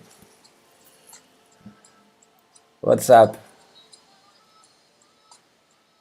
D5, King E5, Queen C3. What? No, Queen E1, followed by Queen C3. If King G4, Queen F2. No, then we're checkmated. Queen F2 is not check. Knight takes E6 is a checkmate threat in 2. And with my knight still on F5, my queen would not be defending F7. So, Mitsui, if D5 check, King E5, sorry, or okay, King F4, yeah, Queen D2 check. If King G4, we cannot take on F2 because knight takes E6 check, followed by Queen F7 check, or checkmate. Checkmate, actually, always. E5 distracting the king. Yeah, we calculated that in some lines, but I don't think in this one particularly. It has to be Queen E1. Well, I calculated a lot the Queen E1 line already. There's a lot of lines to calculate here, and the chat is getting messy and giving different lines. So I'm trying to focus on this one. I'm sorry if I'm silent, but I think the only way I can solve this one is with some focus. Queen takes F2 is mating after King F4. I think it's not. Isn't King D4 illegal? It depends on which line.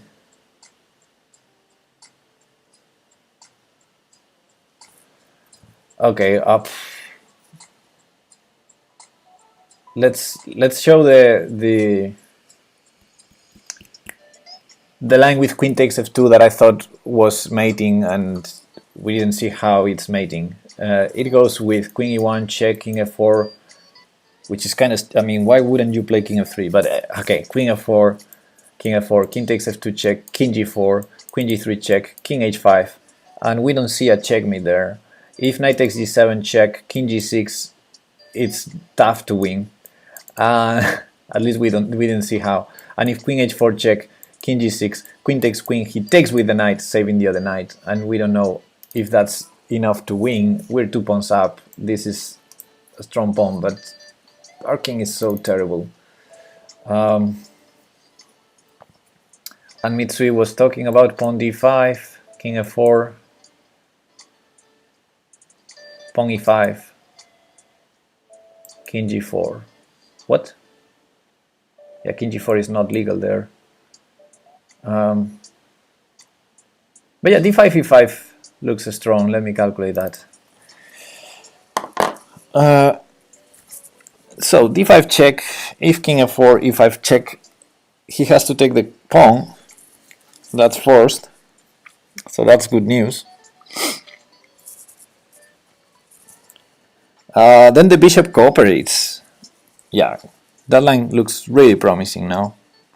So D5 check if King F4. Well, if King E3 we have Queen C1 and take the knight, right? So, and if King E5 we have Queen E1 check, and the king must go to F4, because again if King F6 there's Queen C3 check and Queen takes C7. So I think this is looking like a winning line. D5 check, if he has to go to F4 we have E5 check. And he has to take it. He has to take it.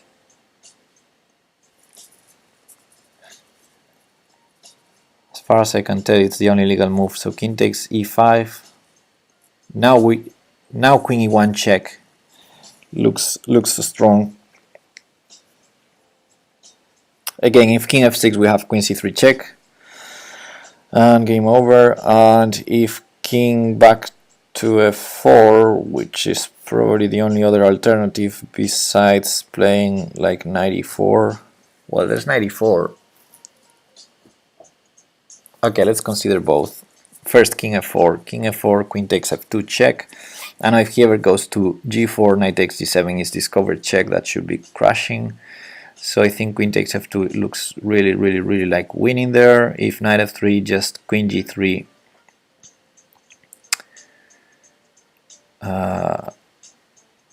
is checkmate, because we have the pawn on D5. Okay, so I guess 94 is the only way. So let's see the line again. D5 check, king f4, e5 check, king takes e5, queen e1 check, 94. And there must be a win there after 94. Our queen is on e1. The knight is defending c3 and g3, so we cannot check easily.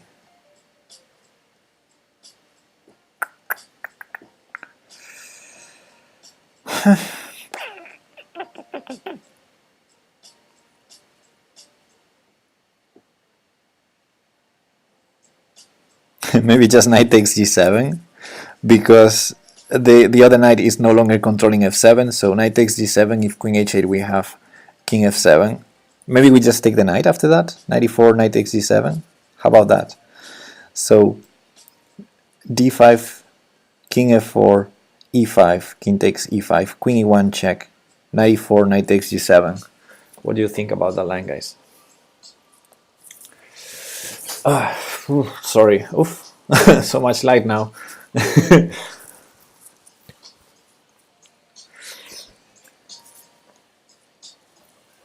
Sounds good. It works. Or yeah, but what if king takes d5 instead of 94? What? King takes d5.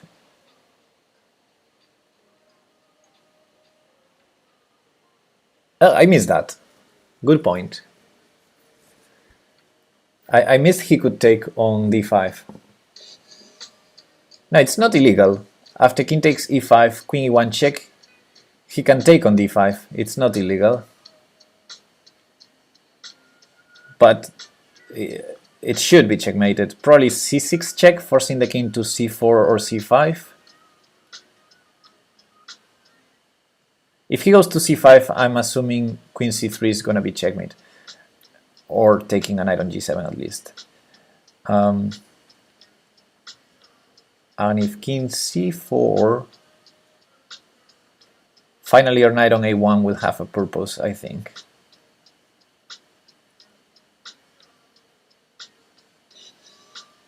Well, queen c1 check, anyway.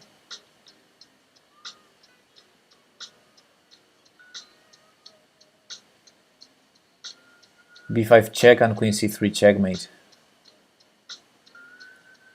Yeah, that's right. That's checkmate in 2. Yeah. Cool. Cool. Yes.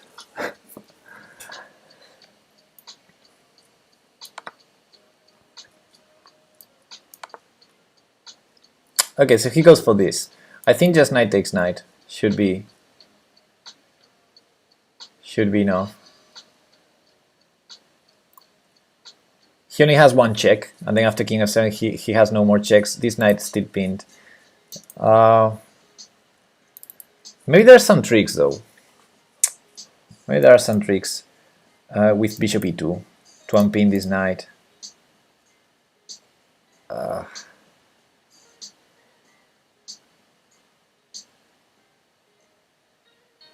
No, I take the bishop. I take the bishop and keep the knight pinned, Pepe. What are you thinking? Yeah, and then I have queen b2. So if rook a1, I have queen b2. Yeah. Okay, I saw a ghost there. Wow. Hey, look at this. Look at this. King f6. Well, I don't have checks with the queen, but I do have 2 checks with this knight. And I probably have to check here because yeah. So knight check, king g6.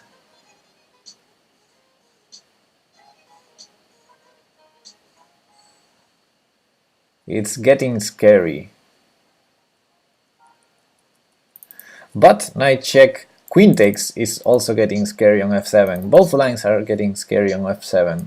So king g6, bishop e6. I'm worried about knight g5. Oh, no challenges now. Someone is challenging me on lichess. I'm really worried about... Oh, there's bishop f5, check. Wait. Ah no, my knight is on e8. What am I saying? Knight h8, king g6.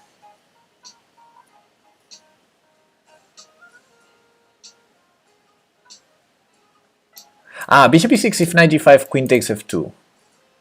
Check.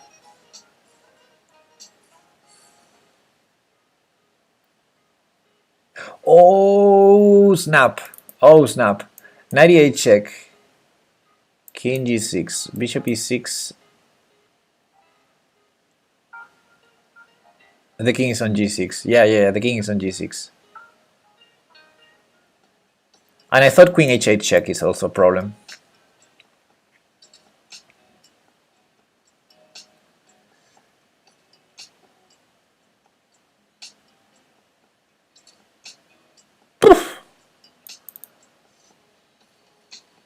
Okay, do I have any other move besides knight e8 or knight h5?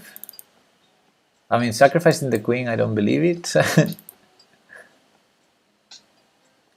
If only this knight wasn't here. Bummer.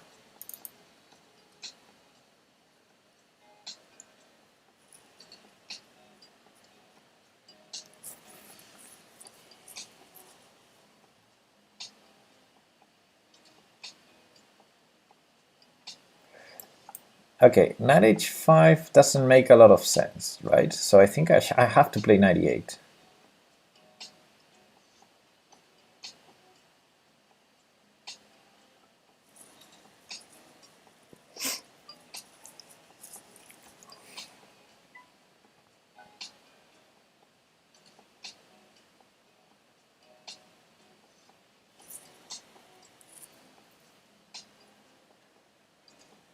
Knight h5, he just takes it. And I have threats on h8 and f7. I don't have checks. Yeah, so I think this is a forced move. I will play it. Yay!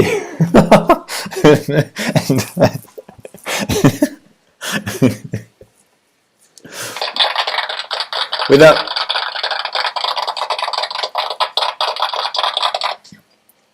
I mean, I didn't have anything else. Now let's try to see the follow-up. Kudo says queen e8. Queen e8 looks... Queen e5, sorry. Queen e5 looks like a good idea. So let's copy the Fen code and see it on the analysis board. No challenges now, please. Don't know if it works. Yeah, let's have a look at it.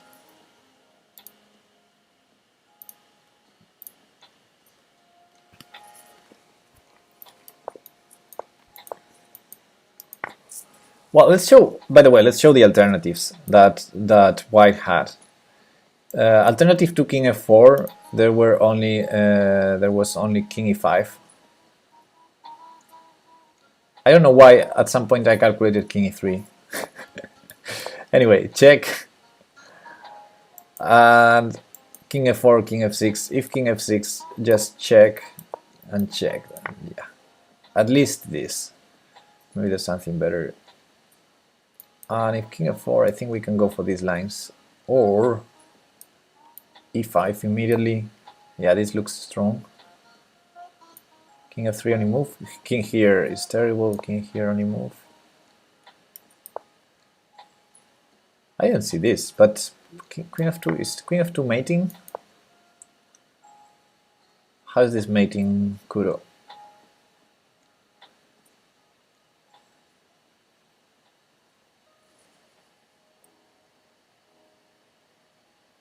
Queen g3, Queen h4.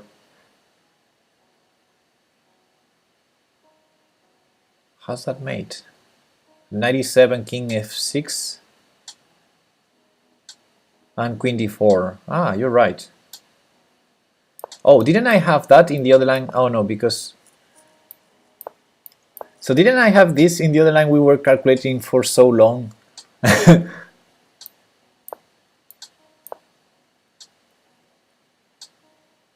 Okay.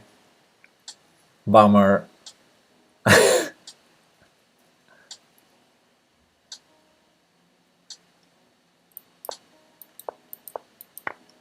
Okay, here the alternative is awful. So yeah. And here he went for this. If this c6 check, king here allows this queen c3 checkmate, and king here it's the same checkmate. And the alternative was king f4. Then this is going to be mate again. Same idea. Nice. Therefore he played knight e4. And now here we are. I have to check here. The puzzle stopped here, but after king g6, I think bishop e6 is probably the only move, and knight g5 is scary, and Kudo says queen e5, which looks good.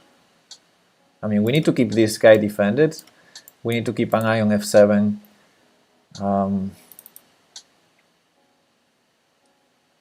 Yeah, queen e5 looks sensible.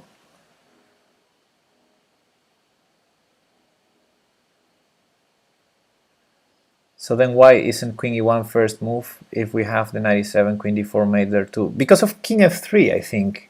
I think king f4 is a mistake there. I think king f3 has to be played. King f3. And if knight check, king g3. Oh no, then we had this fork. Wait. Then king g4.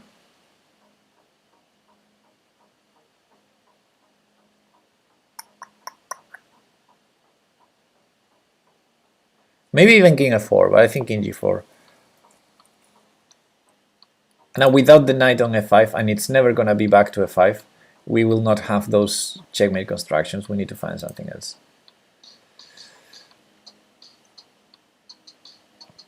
And yeah, I thought here we're running out of checks eventually. Queen d1 check, king g3. And I think we ran out of checks because now these checks he can trade. And the difference in the d5 lines, we have the bishop. Yeah, the bishop is cooperating in the d5 lines. That's the thing. So d5 check if... well, also there's a difference. He cannot go to f3. That's also a big difference. So if king f4, we said e5. Yeah, that was the line. And now the bishop is totally cooperating. What if knight takes d7 at the beginning? Was there a mate or just a draw?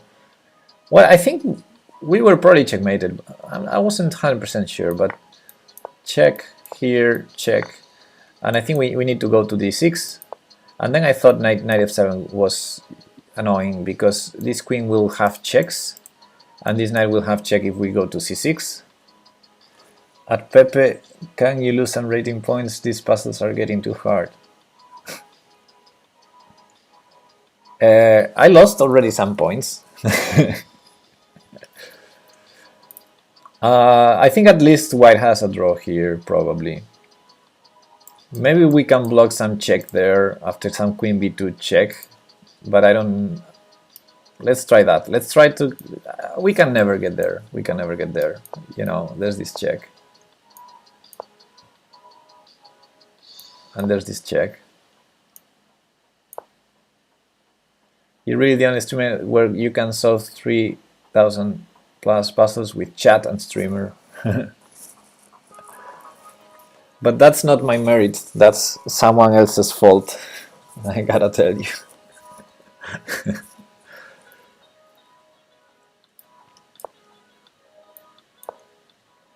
Maybe we're doing fine here, I don't know. You don't like queen c4 here? I don't know. Why not d4 instead? d4?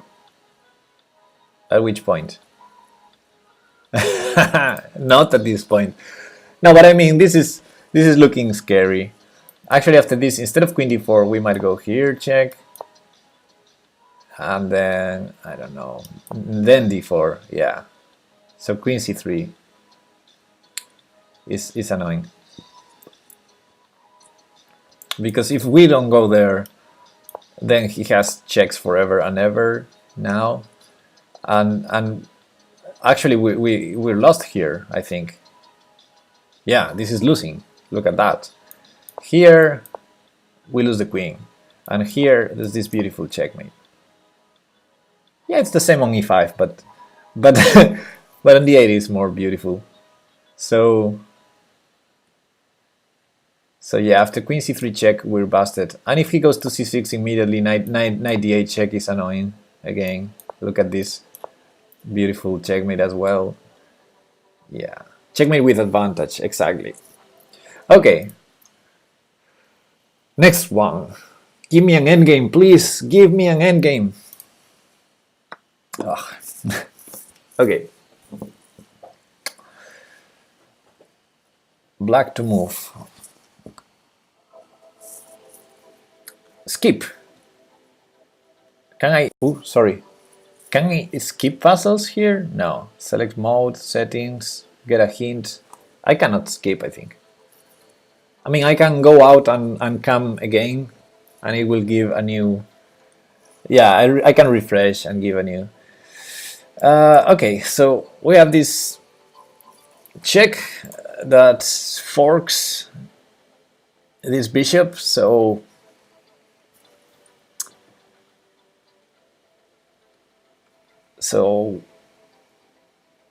what's the deal here? I mean, we're a piece down, so maybe after rook f2 we have to take on g3 instead of taking the piece. I don't know.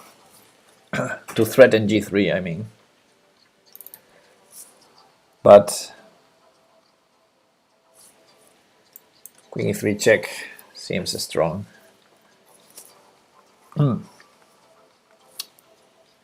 Rip.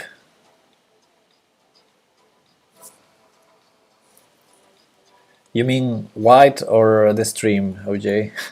Queen e3 check. I cannot see any other move. I'm blinded. I'm so tempted for that move that I cannot consider any other move right now.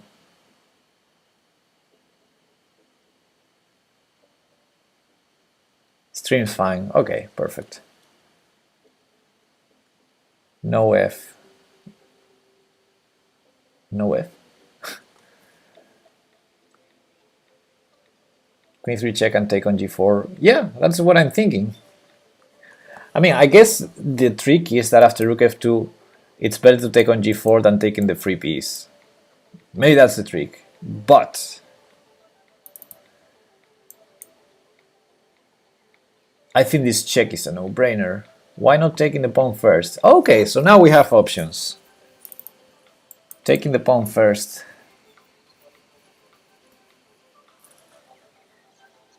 Rook takes f7. I'm just kidding, but maybe not kidding.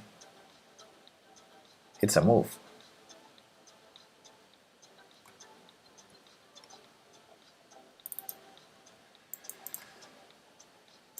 c2 maybe. Or queen. Or wait, what is our threat anyway after pawn takes? What if he defends e3 with rook a1? Yeah, I think we need to start with the check.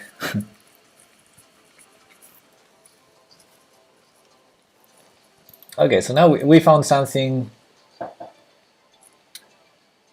to refute pawn takes pawn, I think.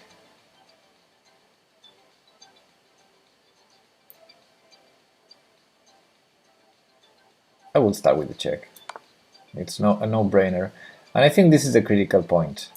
Do we take or do we take? We're a piece down already, so taking the bishop is not that great. But taking here, threatening g3, is really strong, because then we have the Damiano checkmate. Even if he goes like, defend that, we have the rook h1, queen h6, queen h2 threat. So, and if he goes g3, which would be the only other thing, then queen takes g3. No, not queen takes g3.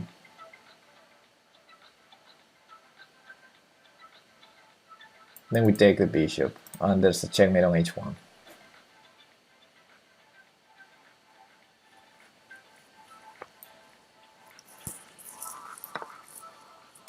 Okay.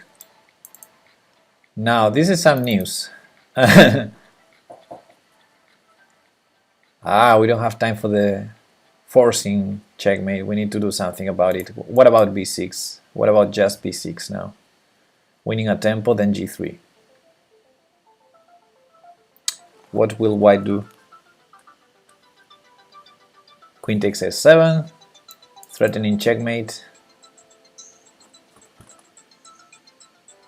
It's a bit annoying. We might push the f pawn.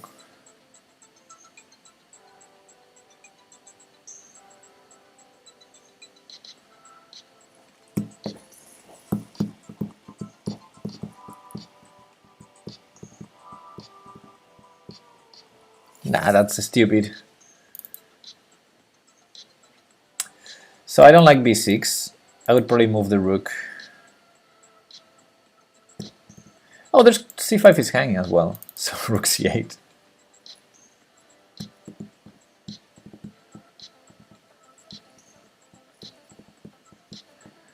I guess there's nothing wrong with rook c8. We keep the threads. And white doesn't look to have something here. That's chestnut 60 castling is good. Oh, yeah, sure. Let's castle. No. Okay, let's castle the other way. No. Okay, let's play rook c8. Aha. Now g3, threatening checkmate. He has no checks, right? I'm gonna do it. I'm gonna rush it. Rook takes f7. Wait. Take. Rook takes f7 is nothing, right? It's bishop nothing. Yeah. Also, it's not legal. Oof that.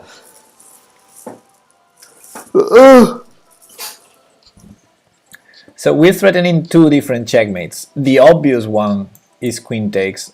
Okay, let's say two different checkmates. Yeah, the obvious one is queen takes f2. And the other checkmate we're threatening is rook h1, queen h6, queen h2, which is not checkmate. It's only checkmate if he defends against the other with rook a f1. I would have loved if it would have said puzzle failed after trying to castle. Yeah. Okay, 3304, I guess, or 3306. I don't know how to interpret this +2. But let's go for the next one. It was 3304. Ooh, this is almost an endgame. Nice. Every puzzle solved +2. Losing one puzzle -9. So every day you lose 1 point, supposing you solve 4 out of 5. Yeah. Okay, so g4 is tempting. Do I have any other temptation? Like bishop e4?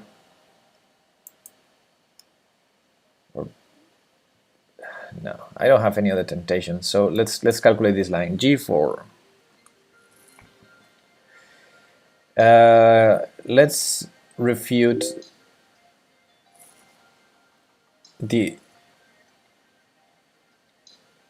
which line first? Let's refute queen takes c5. Queen takes c5 is tempting as well. Yeah, you're right. Queen takes c5 is definitely tempting.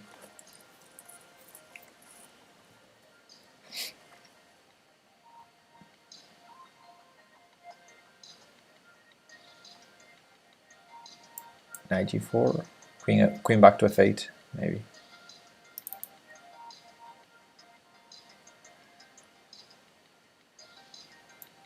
So g4 check. I think he has to go to f4. Okay, let's refute one of the two.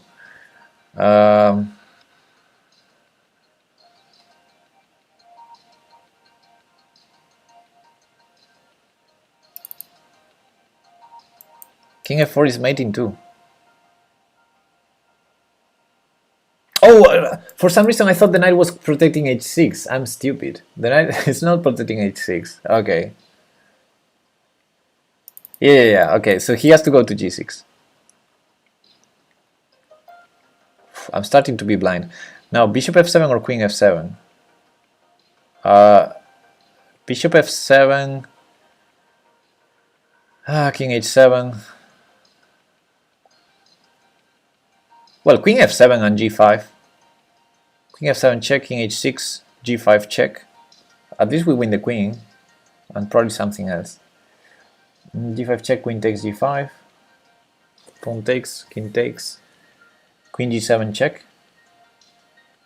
King f5.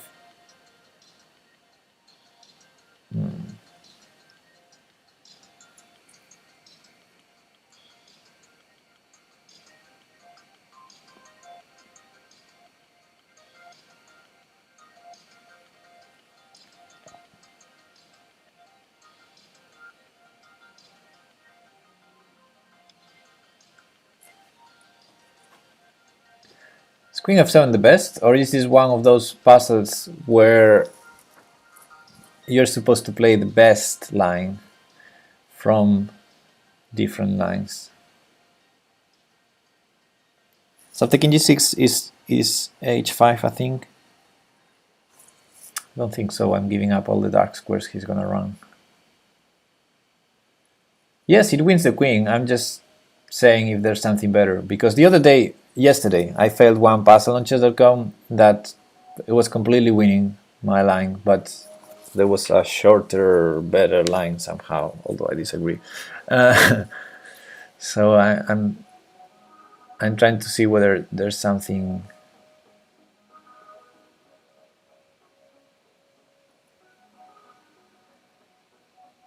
G4 check, king g6.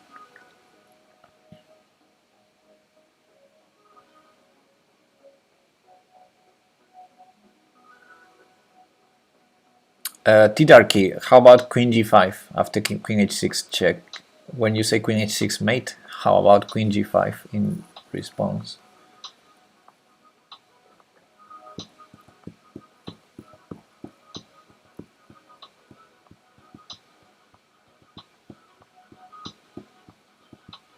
G4, king g6. I like the queen f7 g5 line, but trying to look. So bishop f7, king h7.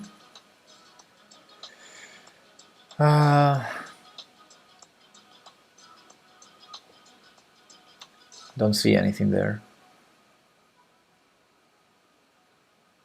Sphinx, just queen h6, and it's mate next move after g4, king f4.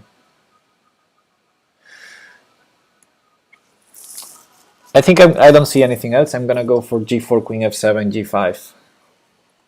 Can we make the completely winning line and then be really tilted when it's wrong because there's a move winning Gerer line, a more winning line? Yes, why not? Let's do it. So this is completely winning. There's something better. I already played queen f7, so I guess there's nothing better. There's one idea though. No. I thought there was one idea to win the rook, but no. So g5 check, queen takes g5. I cannot play queen f8 before taking the queen because of queen g7. And if I play queen f8 now, g5 will not win the queen, or yes. No, queen f8 now, he goes to g6. Yeah, there's nothing there. Okay, there was nothing better than this. Pending rating. Yeah, makes sense. It was easy. Yes! Yes, finally! Finally!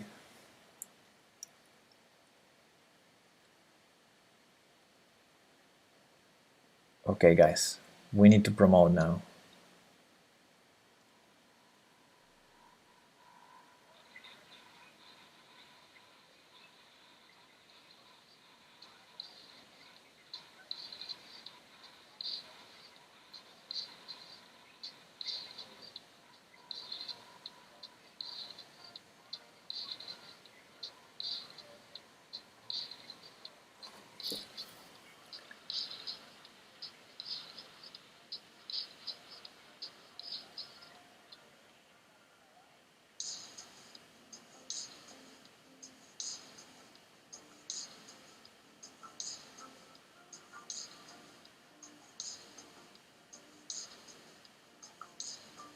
How about...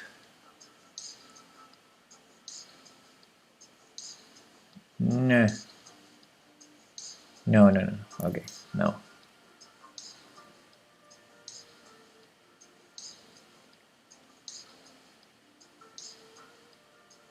So basically the problem, I mean, I would be able... The rook cannot control both pawns if I push them. But the problem is the king can control one of them. So I was thinking king e6 or king g6. And then push the pawns.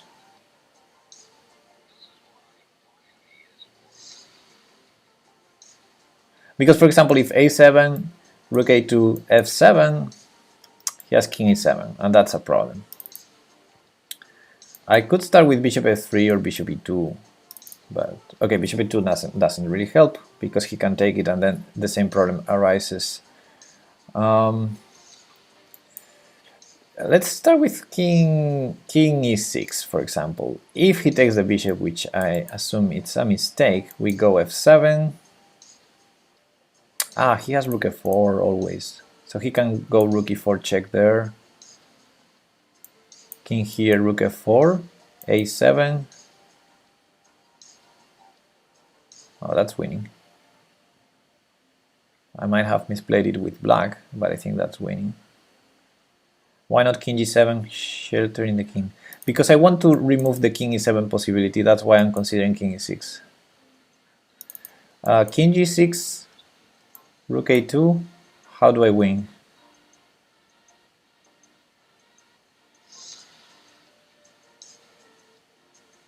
So your point is king f7, sorry, f7, king e7, king g7.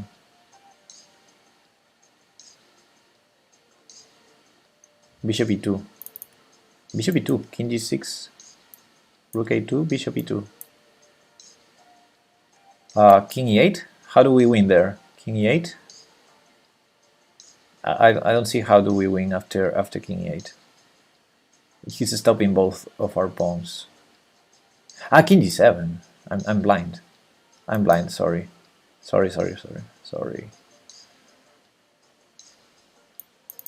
So king g6, rook a2. f7 probably rook takes a6 check. Maybe. King g7. Maybe not.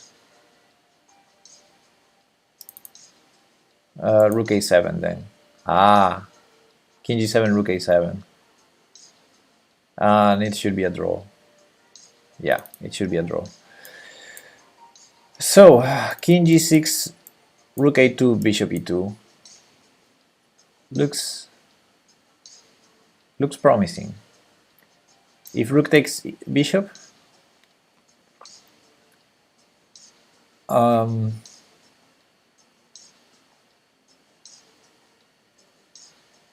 I think both moves should win, f7 and a7.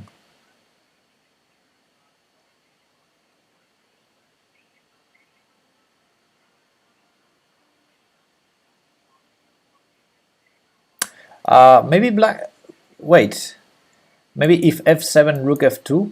Then a7, and he's not in time. Okay. At a7 you think it runs into rook a2? But I thought f7 then. Rook a6 check first. Oh, yeah. Runs into that. Rook a6 check, he doesn't take the pawn. You're right. So rook a2, bishop e2, sorry, king g6. King g6, rook a2, bishop e2. Rook takes. I think we solved this puzzle already. Now that I see the rook a6, rook takes a7, I think it's familiar. So f7.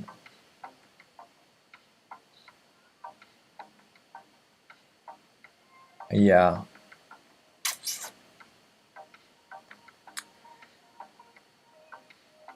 Could be another one. It's a known trick.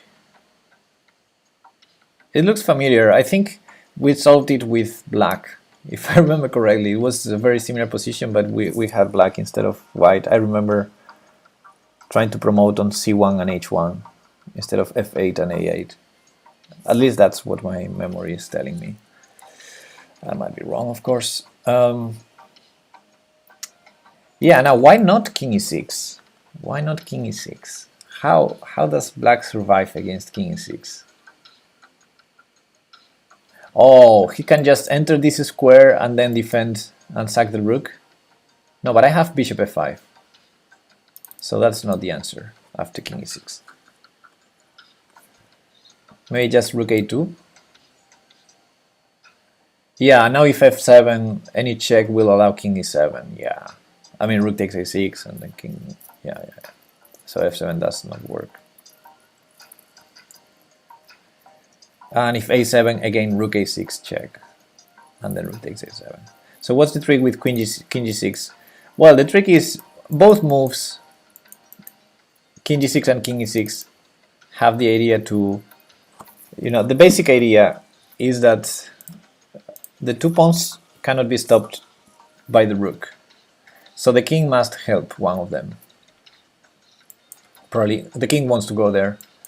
But we keep this on f6 as long as we can to avoid that. So king g6. Since king e7 is not a move, black should try rook a2, but then bishop e2. But what was wrong with king g6? No, king g6 wins, I think. King g6 wins. Bishop e2, and there's no time for king e8 because of king g7. So, I mean, black might try, I don't know, g4. But we play f7. I mean, we're gonna promote. So yeah, there's no real attempt with these pawns. Black needs to take the bishop and then f7. And then I think the trick is rook e6 check. We need to go king f5. Maybe that's the last trick. Rook e6 check. If king g7, rook e7. So that's the last trick. King f5, king e7. We promote to a queen, and I think, if I remember correctly, that's how the puzzle went the last time. Rook e7, king g8, and then rook takes e7, and the rook is controlling the a pawn, still duke. So I think the trick is after rook e6 check, we have to go king f5, and if king e7, promote with check, and take the rook. And then we promote just in time to control h1.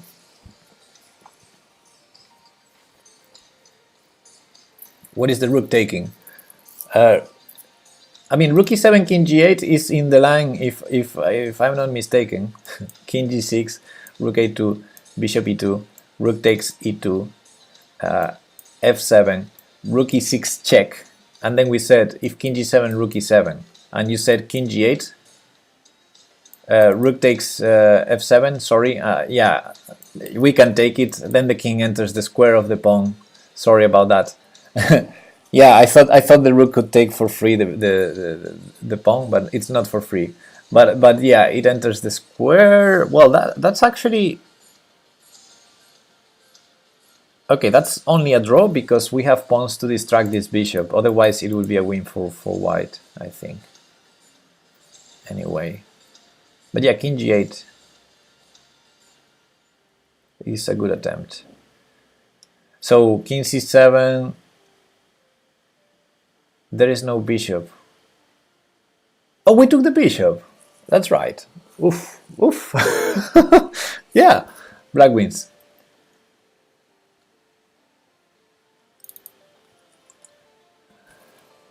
Okay.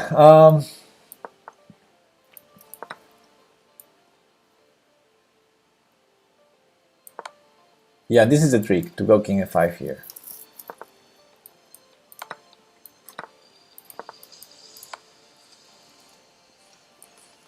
And I think if we didn't solve this one, it was very, very, very, very, very similar to this one. Cool. Okay, 33-11, and our top was 33-14. So let's do one more. Let's do one more. It's late though. It's almost 6 p.m. and I still didn't have lunch.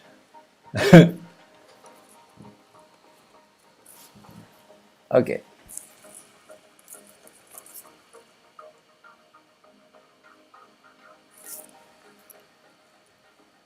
So we're black. Queen a5.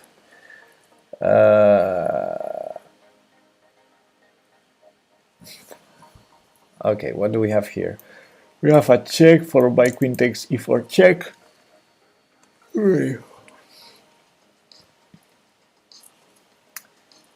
Then bishop f3 probably. Then queen c2 check. I mean, white looks toasted.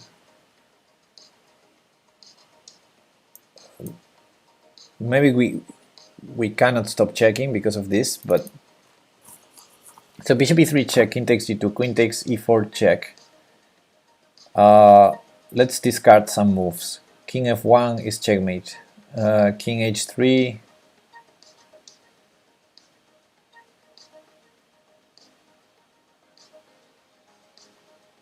King h3 is annoying.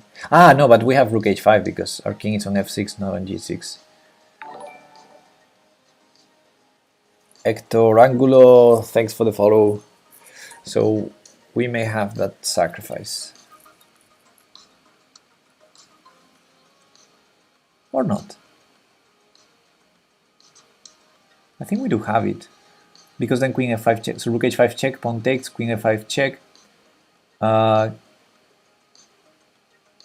If bishop g4 we have queen f1, that was my idea. And then king g3, bishop f2, play bishop e3. Yeah, there's no other move, right? To start with, probably. Okay, so it looks like king h3 is probably the trickiest because I have to play rook h5. There's bishop f3 though, but bishop f3, queen c2.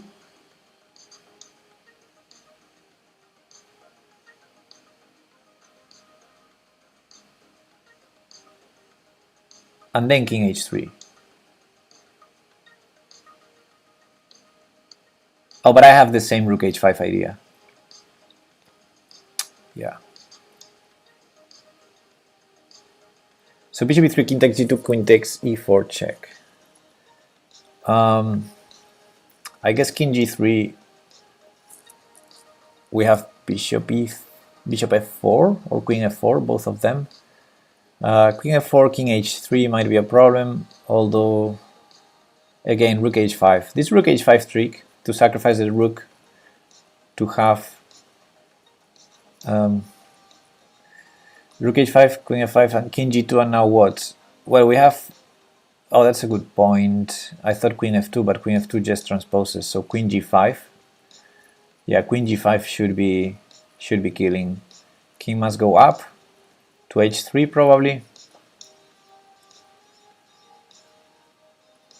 Actually, that's the problem. Queen g5, king h3.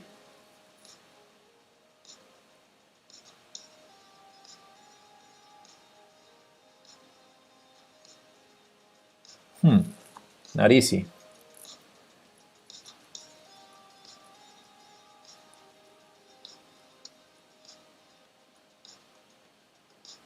And I don't believe it's queen f2 and queen takes bishop. So queen f2, king h3.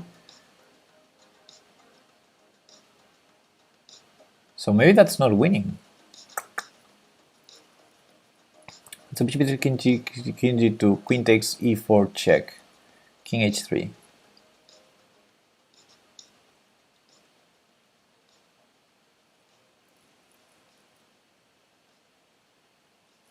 Huh.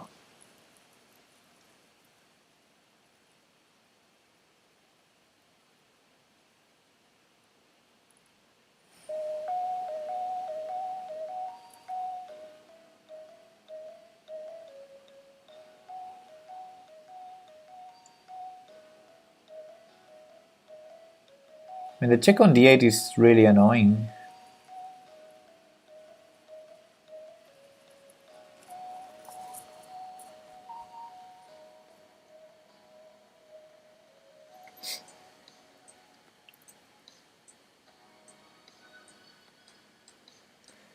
But maybe with my queen on e4, maybe after bishop e3 check, king takes g2, queen takes e4 check. If king h3, maybe I have rook e8.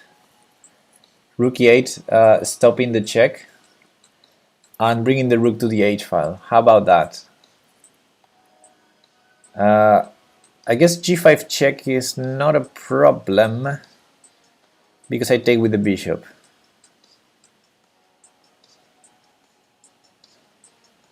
So white has no checks.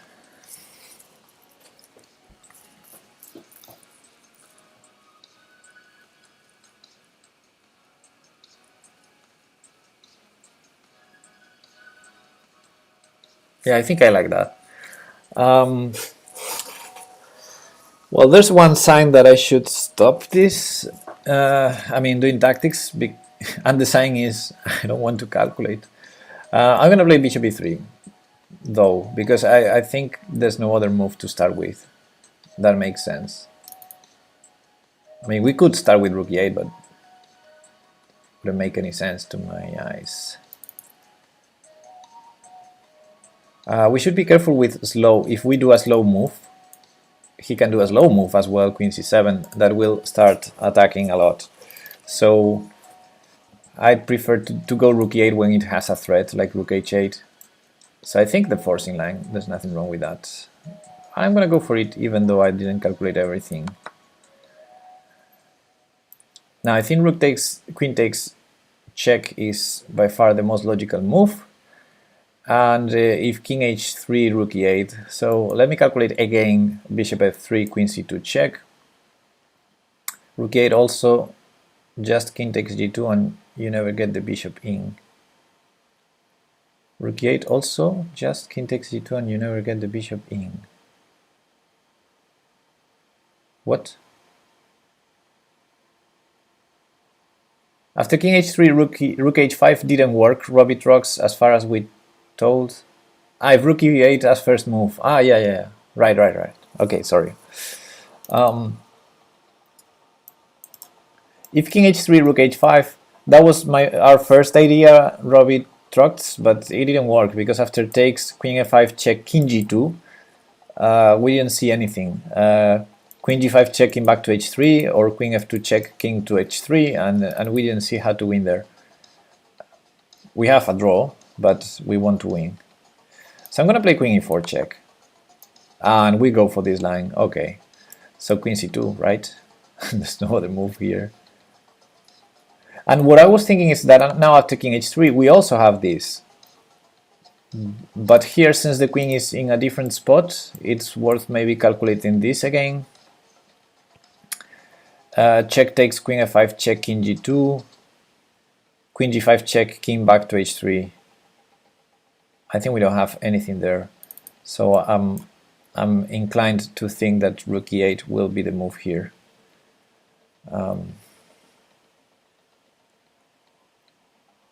There's also bishop f4, but again he has the check, so I think I will play rook e8. We're threatening checkmate in 2. If g5 we take with the bishop. Yay!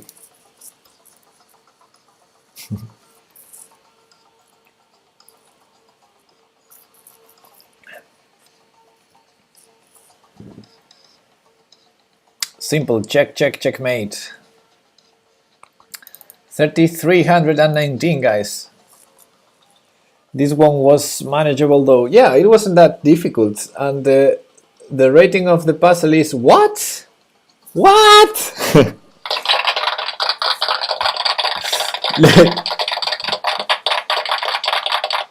Look at the rating of the puzzle, 3656.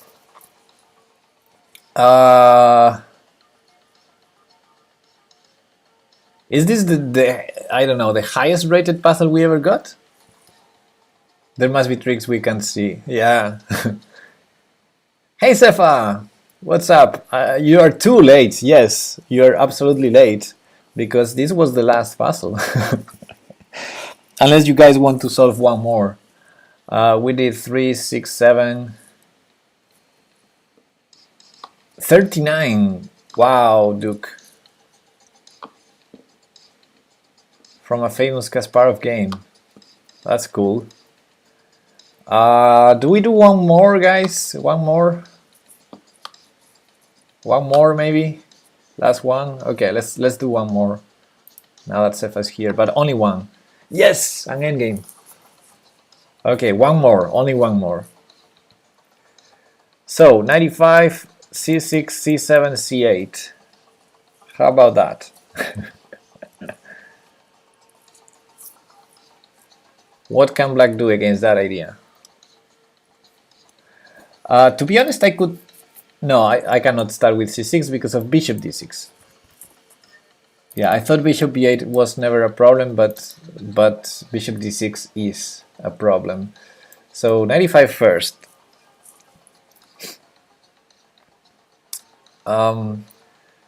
Bishop G5, of course. Then it might be tricky. Then I'm thinking King C7. Knight F7 will probably just repeat. Knight F7.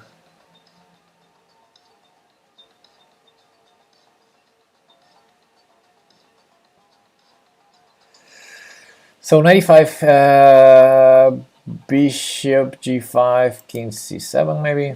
How can I know you will stream? I was at cinema. Ah, that's not my fault. I'm sorry. You can watch the video later though. Watching Spider-Man. Oh, cool. Is King C7 too much?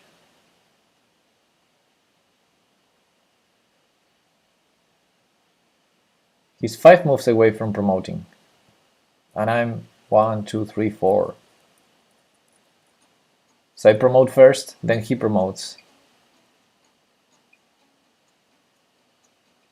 Then I have Queen C2 check maybe.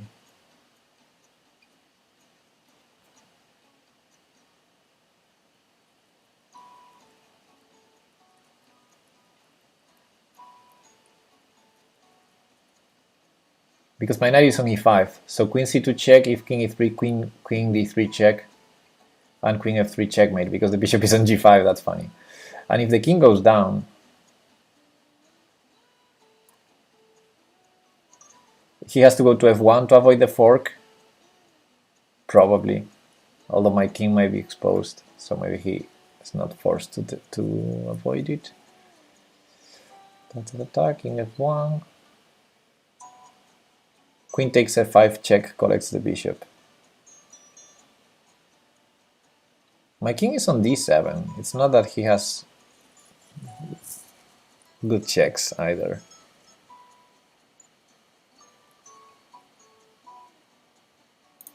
So what do you think about that line, guys? 95, bishop g5, king c7, a5, king d7, a4, c6, a3, c7, a2. We promote, he promotes, queen c2 check.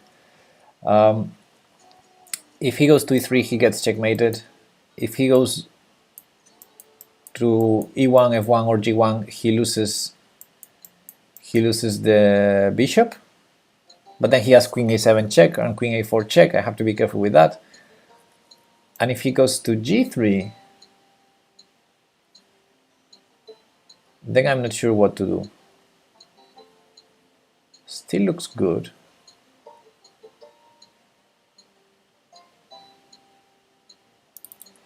Uh, 95 bishop g5 knight f7. I think he just repeats Cepha. 95 bishop g5 knight f7, bishop back to f4. He's probably just repeating unless we have a good square for the knight.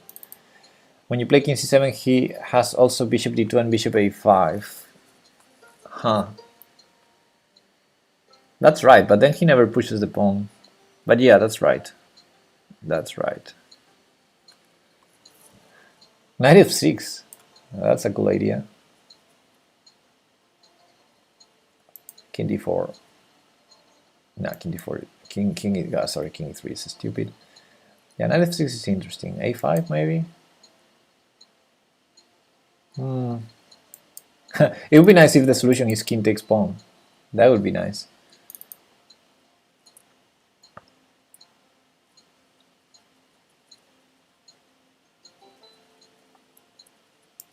So 95, he has to play bishop e5, right? I want to consider the forcing moves first.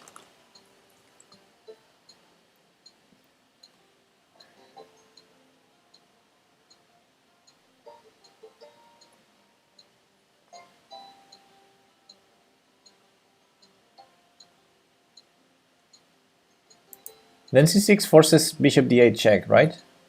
Bishop d8 check, and then I can take here. He has king e3 though.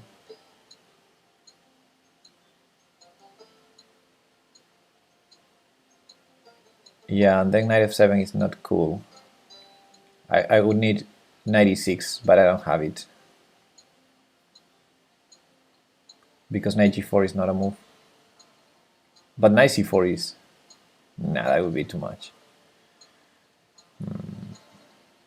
And knight f7, bishop c7. And knight g5. That would be funny. Knight f7, bishop c7, knight g5. So he cannot take on d4 because of the fork. And knight e6 is coming anyway. And then I will promote. No, he has the long diagonal. Shoot. Okay, that doesn't look winning. So knight e5, bishop g5.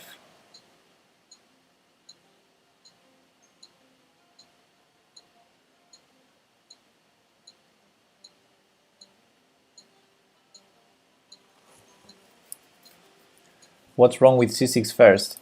Well, c6 first, I thought bishop d6.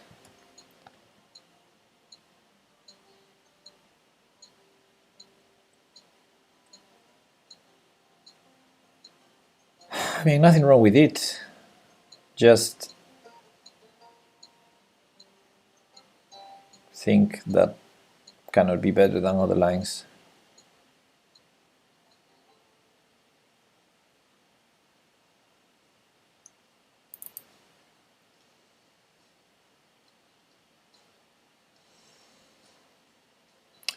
Well, knight f6 is a cold-blooded, good, interesting first move. You have an idea, Duke? What's your idea? Well, knight e5 is really forcing. It's really forcing because it's threatening c6, but it's also threatening knight e3. So I think this is very, very tempting.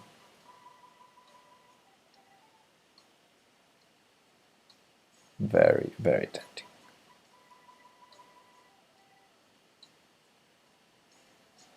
And then c6 forces bishop d8. And then king takes a6, king e3. And that's where I need to play knight e6. Knight e6 wins on the spot, but I don't have knight e6. So if bishop takes e5. Oh, knight e5, bishop takes e5, pawn takes e5. Well, I assume that was winning because we promote first. But yeah, it's calculation is required. I guess we promote on c8 and then he promotes on d1. Then we take on f5 with check. And not 100% sure, but I think we're gonna have a check to trade queens. Let's say king e3.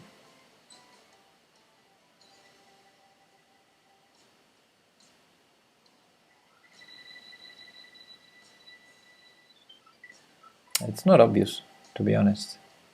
You're right. You're right. It's not obvious.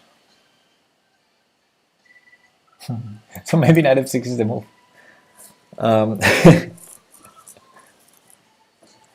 mean, d5 is hanging, and king e3 is not a move, I think. No, it's not.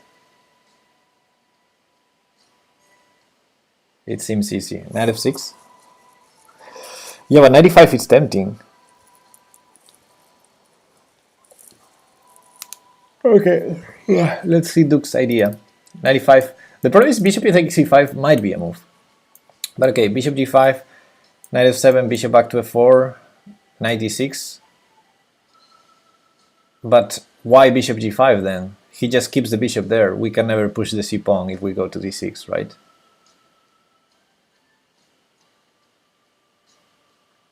Yeah, several problems in that line. Knight f6, on the other hand. What will black do? If he attacks the knight, we have a fork, so he cannot attack the knight. A5. a5 we might just even take here. I mean, I guess king takes a5 is the best move. But we might even be able to take on d5. a4, knight takes bishop, a3, knight check, and knight b4. So what fork pawn can just take the knight? You're right. You're right. See, this is why I should stop doing tactics. I miss everything. Yeah, knight f6, bishop g5 is a move. I guess we just take it.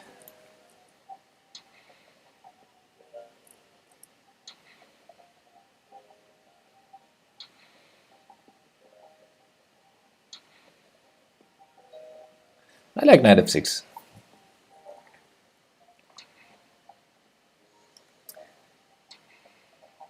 Bishop d8 check, maybe. Yeah, it's hard. It's not obvious. It's also not obvious. But hey, a pawn is a pawn.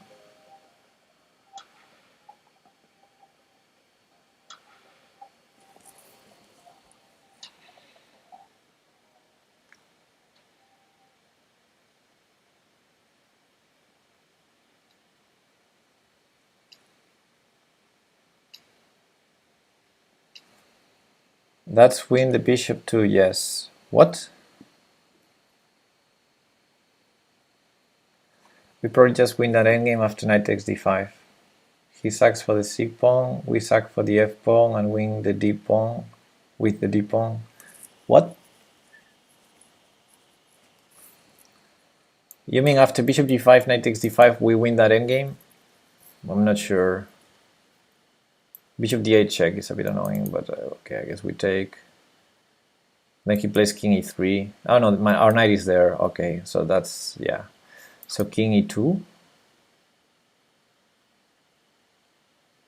We don't win that. He's gonna have king d3 next move. I don't think we win that endgame.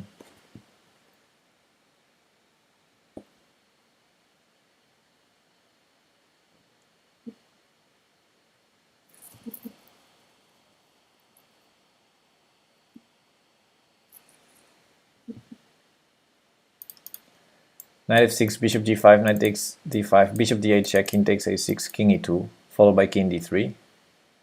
We don't win that endgame.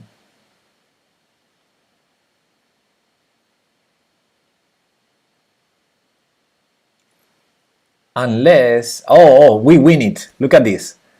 c6, king d3, knight f4 check. And if king takes d4, knight e6 check and take the bishop. But if he doesn't take the pawn, we play knight e6 anyway and we promote.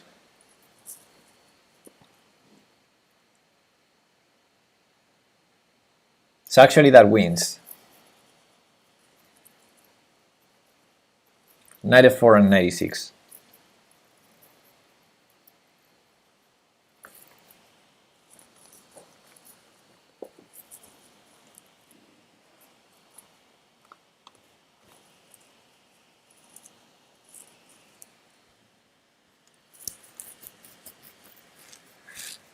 c6, knight e5. No, if c6 first, there's bishop d6, I think. The connected pawns are fast.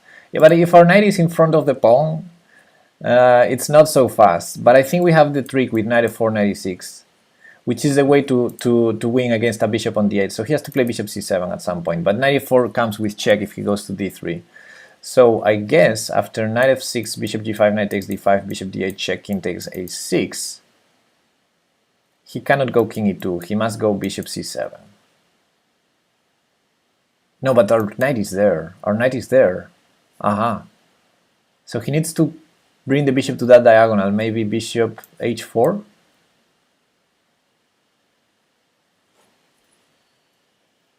But then our pawn is fast because the king is not gonna attack the d4. So then maybe c6, bishop g3, c7, bishop takes, knight takes, and his king is still in front of his pawn, so we're gonna promote in 4 moves. He needs 5 moves, but he moves first.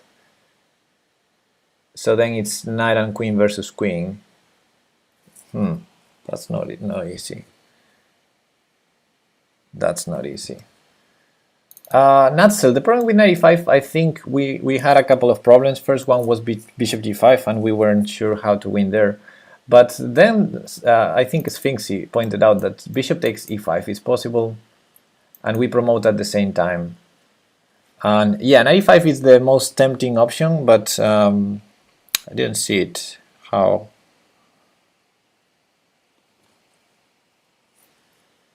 How to win. I tried promoting on C and promoting on E, and I wasn't sure.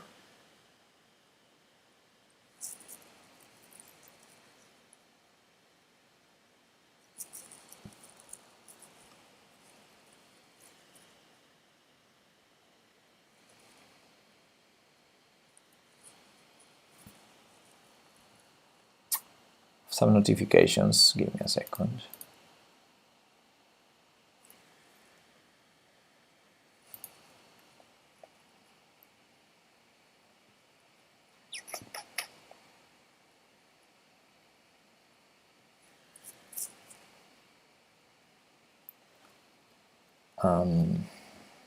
There, okay.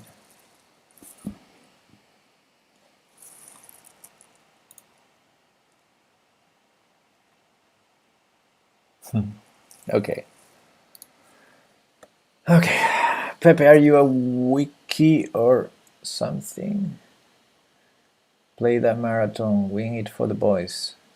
What? Which marathon? Is there a marathon on Lichess? Why not king c6? King c6? Nah, I don't believe that. Yeah? Oh, there is a marathon on Lichess? Right now?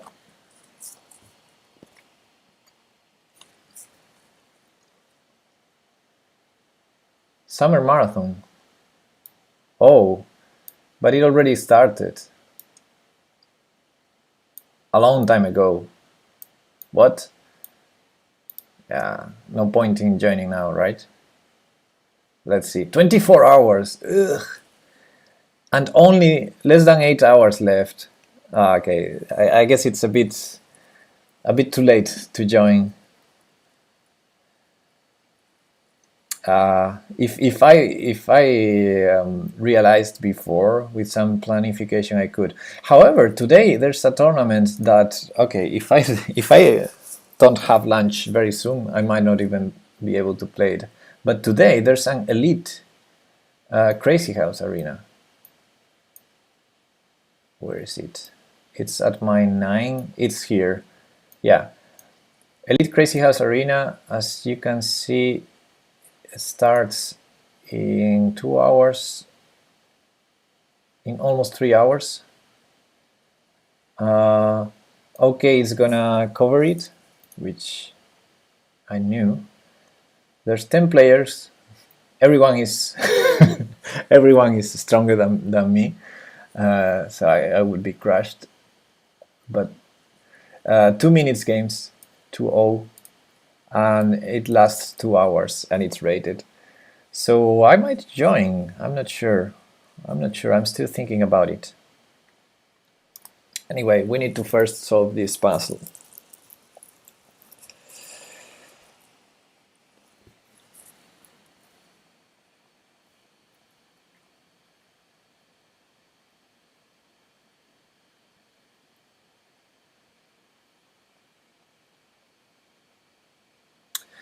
Bishops are such good defenders against knights.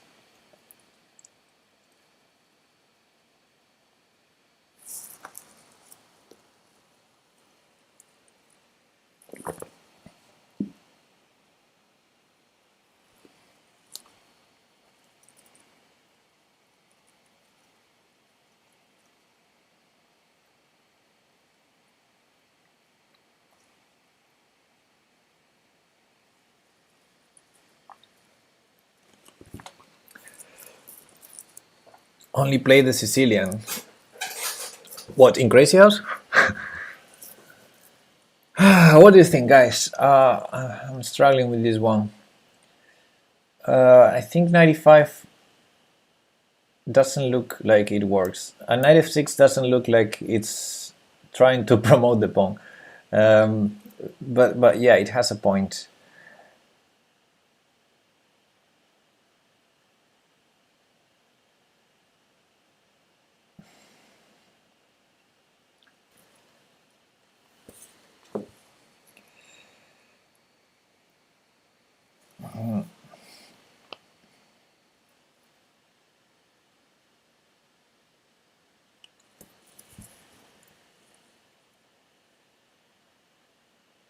King c6, I love this move so much. Now, king c6, I cannot believe king c6 is the move. Now, it blocks our only hope to win this position. No, you're starting to believe in king c6. I don't believe king c6. He has 2 pawns to promote. I mean, he might just run with this. He's 4 moves away from having a queen, and we're not 4 moves away because we still need to do some maneuvering. It's really hard to block bishop, knight against bishop. It takes a lot of maneuvering to be able to push the pawn. Knight f6. The problem knight f6, I'm thinking, is bishop e3, just bishop e3, and we lose this guy, and then the bishop's still in time to stop our pawn. So I think it has to do either knight e5 or c6, you know. But yeah, knight e5 he takes. And c6 first, he plays bishop d6.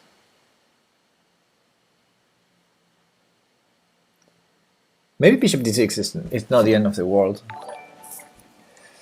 CVG Mizo 51, thanks for the follow. Think what Bob Ross would do. I don't know what Bob Ross would do. Okay, so c6. Yeah, in general, when you can promote pawns, this is a move we need to consider a bit deeper than, oh, he plays bishop d6 and that's it. So let's go deeper. c6, I think, actually forces bishop d6, because if he does something else, we play knight e5 and promote. So c6, there are no blunders, there are just happy little accidents. Yeah, bishop d6. And now I would love to bring my knight to b7 maybe, knight c5, knight b7.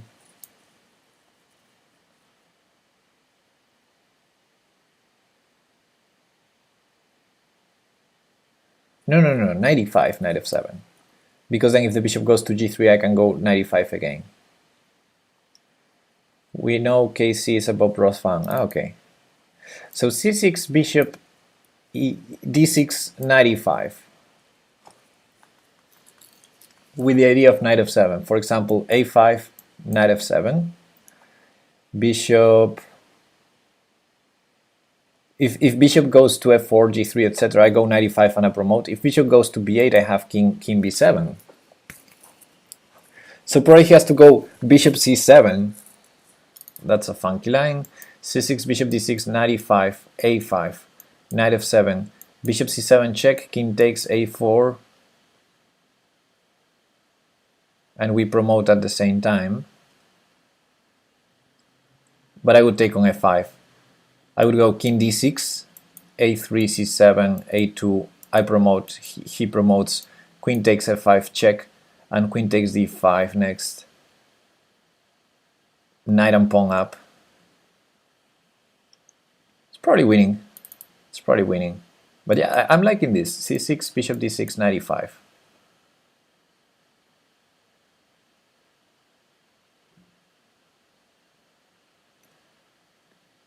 If king e3, also knight f7, I think. Because if king takes, I take the bishop and I promote. So I think probably the scariest line is the one we said with him promoting. Hey, nobody. You're a bit late.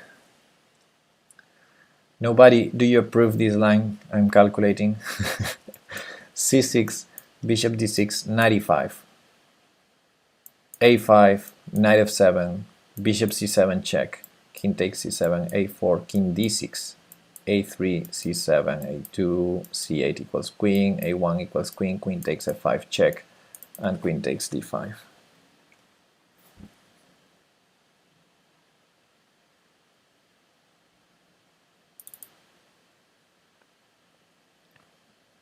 Looks good. Yeah. Yeah, we've seen some issues against, in the 95 line. We didn't see a really good follow-up after knight f6, bishop e3 either. 95 looked good. Yeah, but 95, bishop takes e5, pawn takes d4, and we promote at the same time. And I didn't have, I had queen takes f5, yes, but then king e3. And I didn't see how to trade queens. Maybe there's a way, but I didn't see it. And also 95 bishop g5 was interesting. Queen e must be winning with that white king. You think so?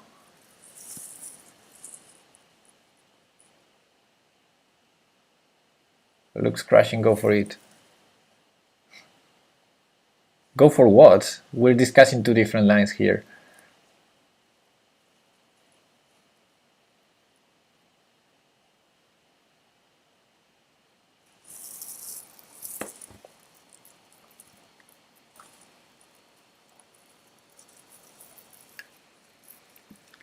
Many moves look good. Probably your first line is the one more forcing. Yeah, c6 looks more forcing because I think he's forced to go bishop d6.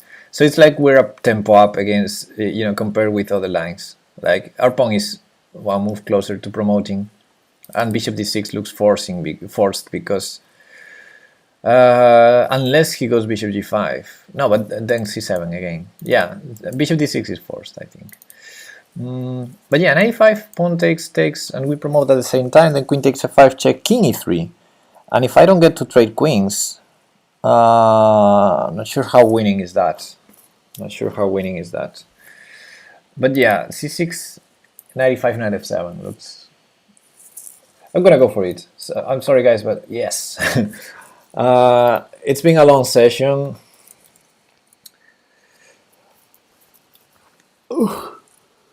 And I need to go have lunch. It's 6 p.m. here, and oh, it's 6:23 already. And I didn't have lunch yet. And at 9 p.m. there's this Elite Crazy House Arena that I've been invited to play, and I'm considering. So I should take some rest first. Okay, this is a move I didn't consider, but I guess knight f7 again. So he wants to promote this guy. Let's have a quick calculation. So knight f7, bishop c7 check, because again, if bishop b8, king b7, so bishop c7 check takes. We're 3 moves away. I can even go with the knight then and stop that pawn if necessary. So yeah. What's the idea? He goes bishop c7 now? No. Okay. So if I take, he moves out, push, queen. I have queen takes a6 and queen takes queen, and that should win. So that looks easy. I don't know, the king is not on e2. The king will be somewhere else. After takes and king moves, should I go after this pawn? Probably I can. Probably. But I think in any case I need to take the bishop right now. In any case. There's no other move. If I move the knight, the bishop moves. So... okay, puzzle solved. Yay!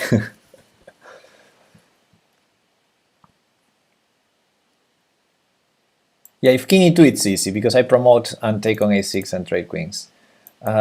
So the other moves would need to be calculated. If knight e3, just knight e5. And we stop the pawn. That was easy. If knight here, that's not easy because e4 is not available.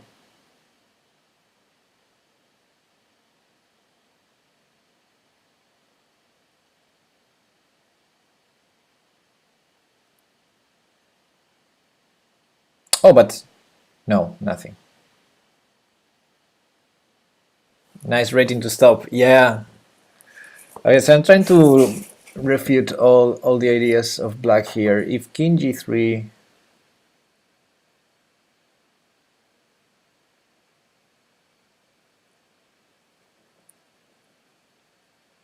I guess I need to promote. So I promote, he promotes, then what? Queen g8.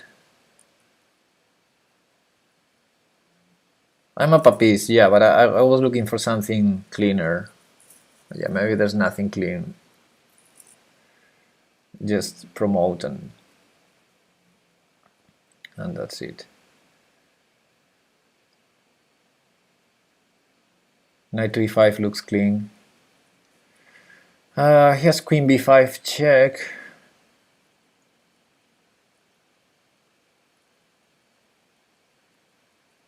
But yeah, I guess piece up should be good enough. Maybe after queen b5 check I just go queen b7. King c7 then. Yeah, he has no checks. Queen a5 check. Yeah, I guess just that. I hope to have a cleaner solution, like stopping the pawn. For example, against this move I can stop the pawn. Against this I can trade queens forcingly. But yeah, just promoting. Okay, cool. Guys, I had a blast. That was nice. So I need to work today. So I'm gonna have lunch. I'm gonna work a bit, and maybe, only maybe, I'll be back at 9 p.m. for the Elite Crazy House Arena. Not sure, but maybe. I'll try. So see you later. I hope you have a great day, and thanks for being there.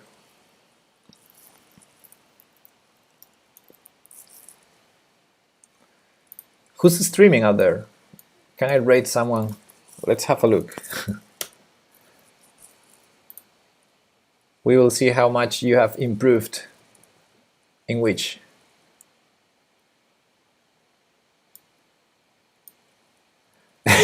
Sakuho, I won't be playing that.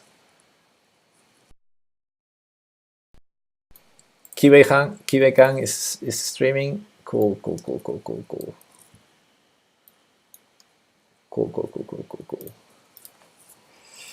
Raid.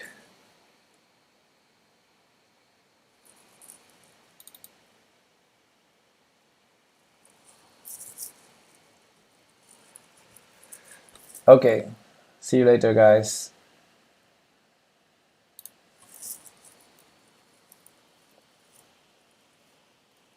In chess, you're going to play in tournaments, right? Or Crazy House. Bye-bye. Oh, invalid username. No. I copy-pasted your username and it's not right. Sorry. So Dragonitsky is streaming. Andrew Tang is streaming, but yeah. Lance, what's the nickname of Lance? I need you to put a valid nickname so that I can copy paste it. Otherwise, I will. Okay, thanks. I'm gonna try to raid Lance then. Raid Lance. He's playing the marathon, right? Let's go there. See you later, guys.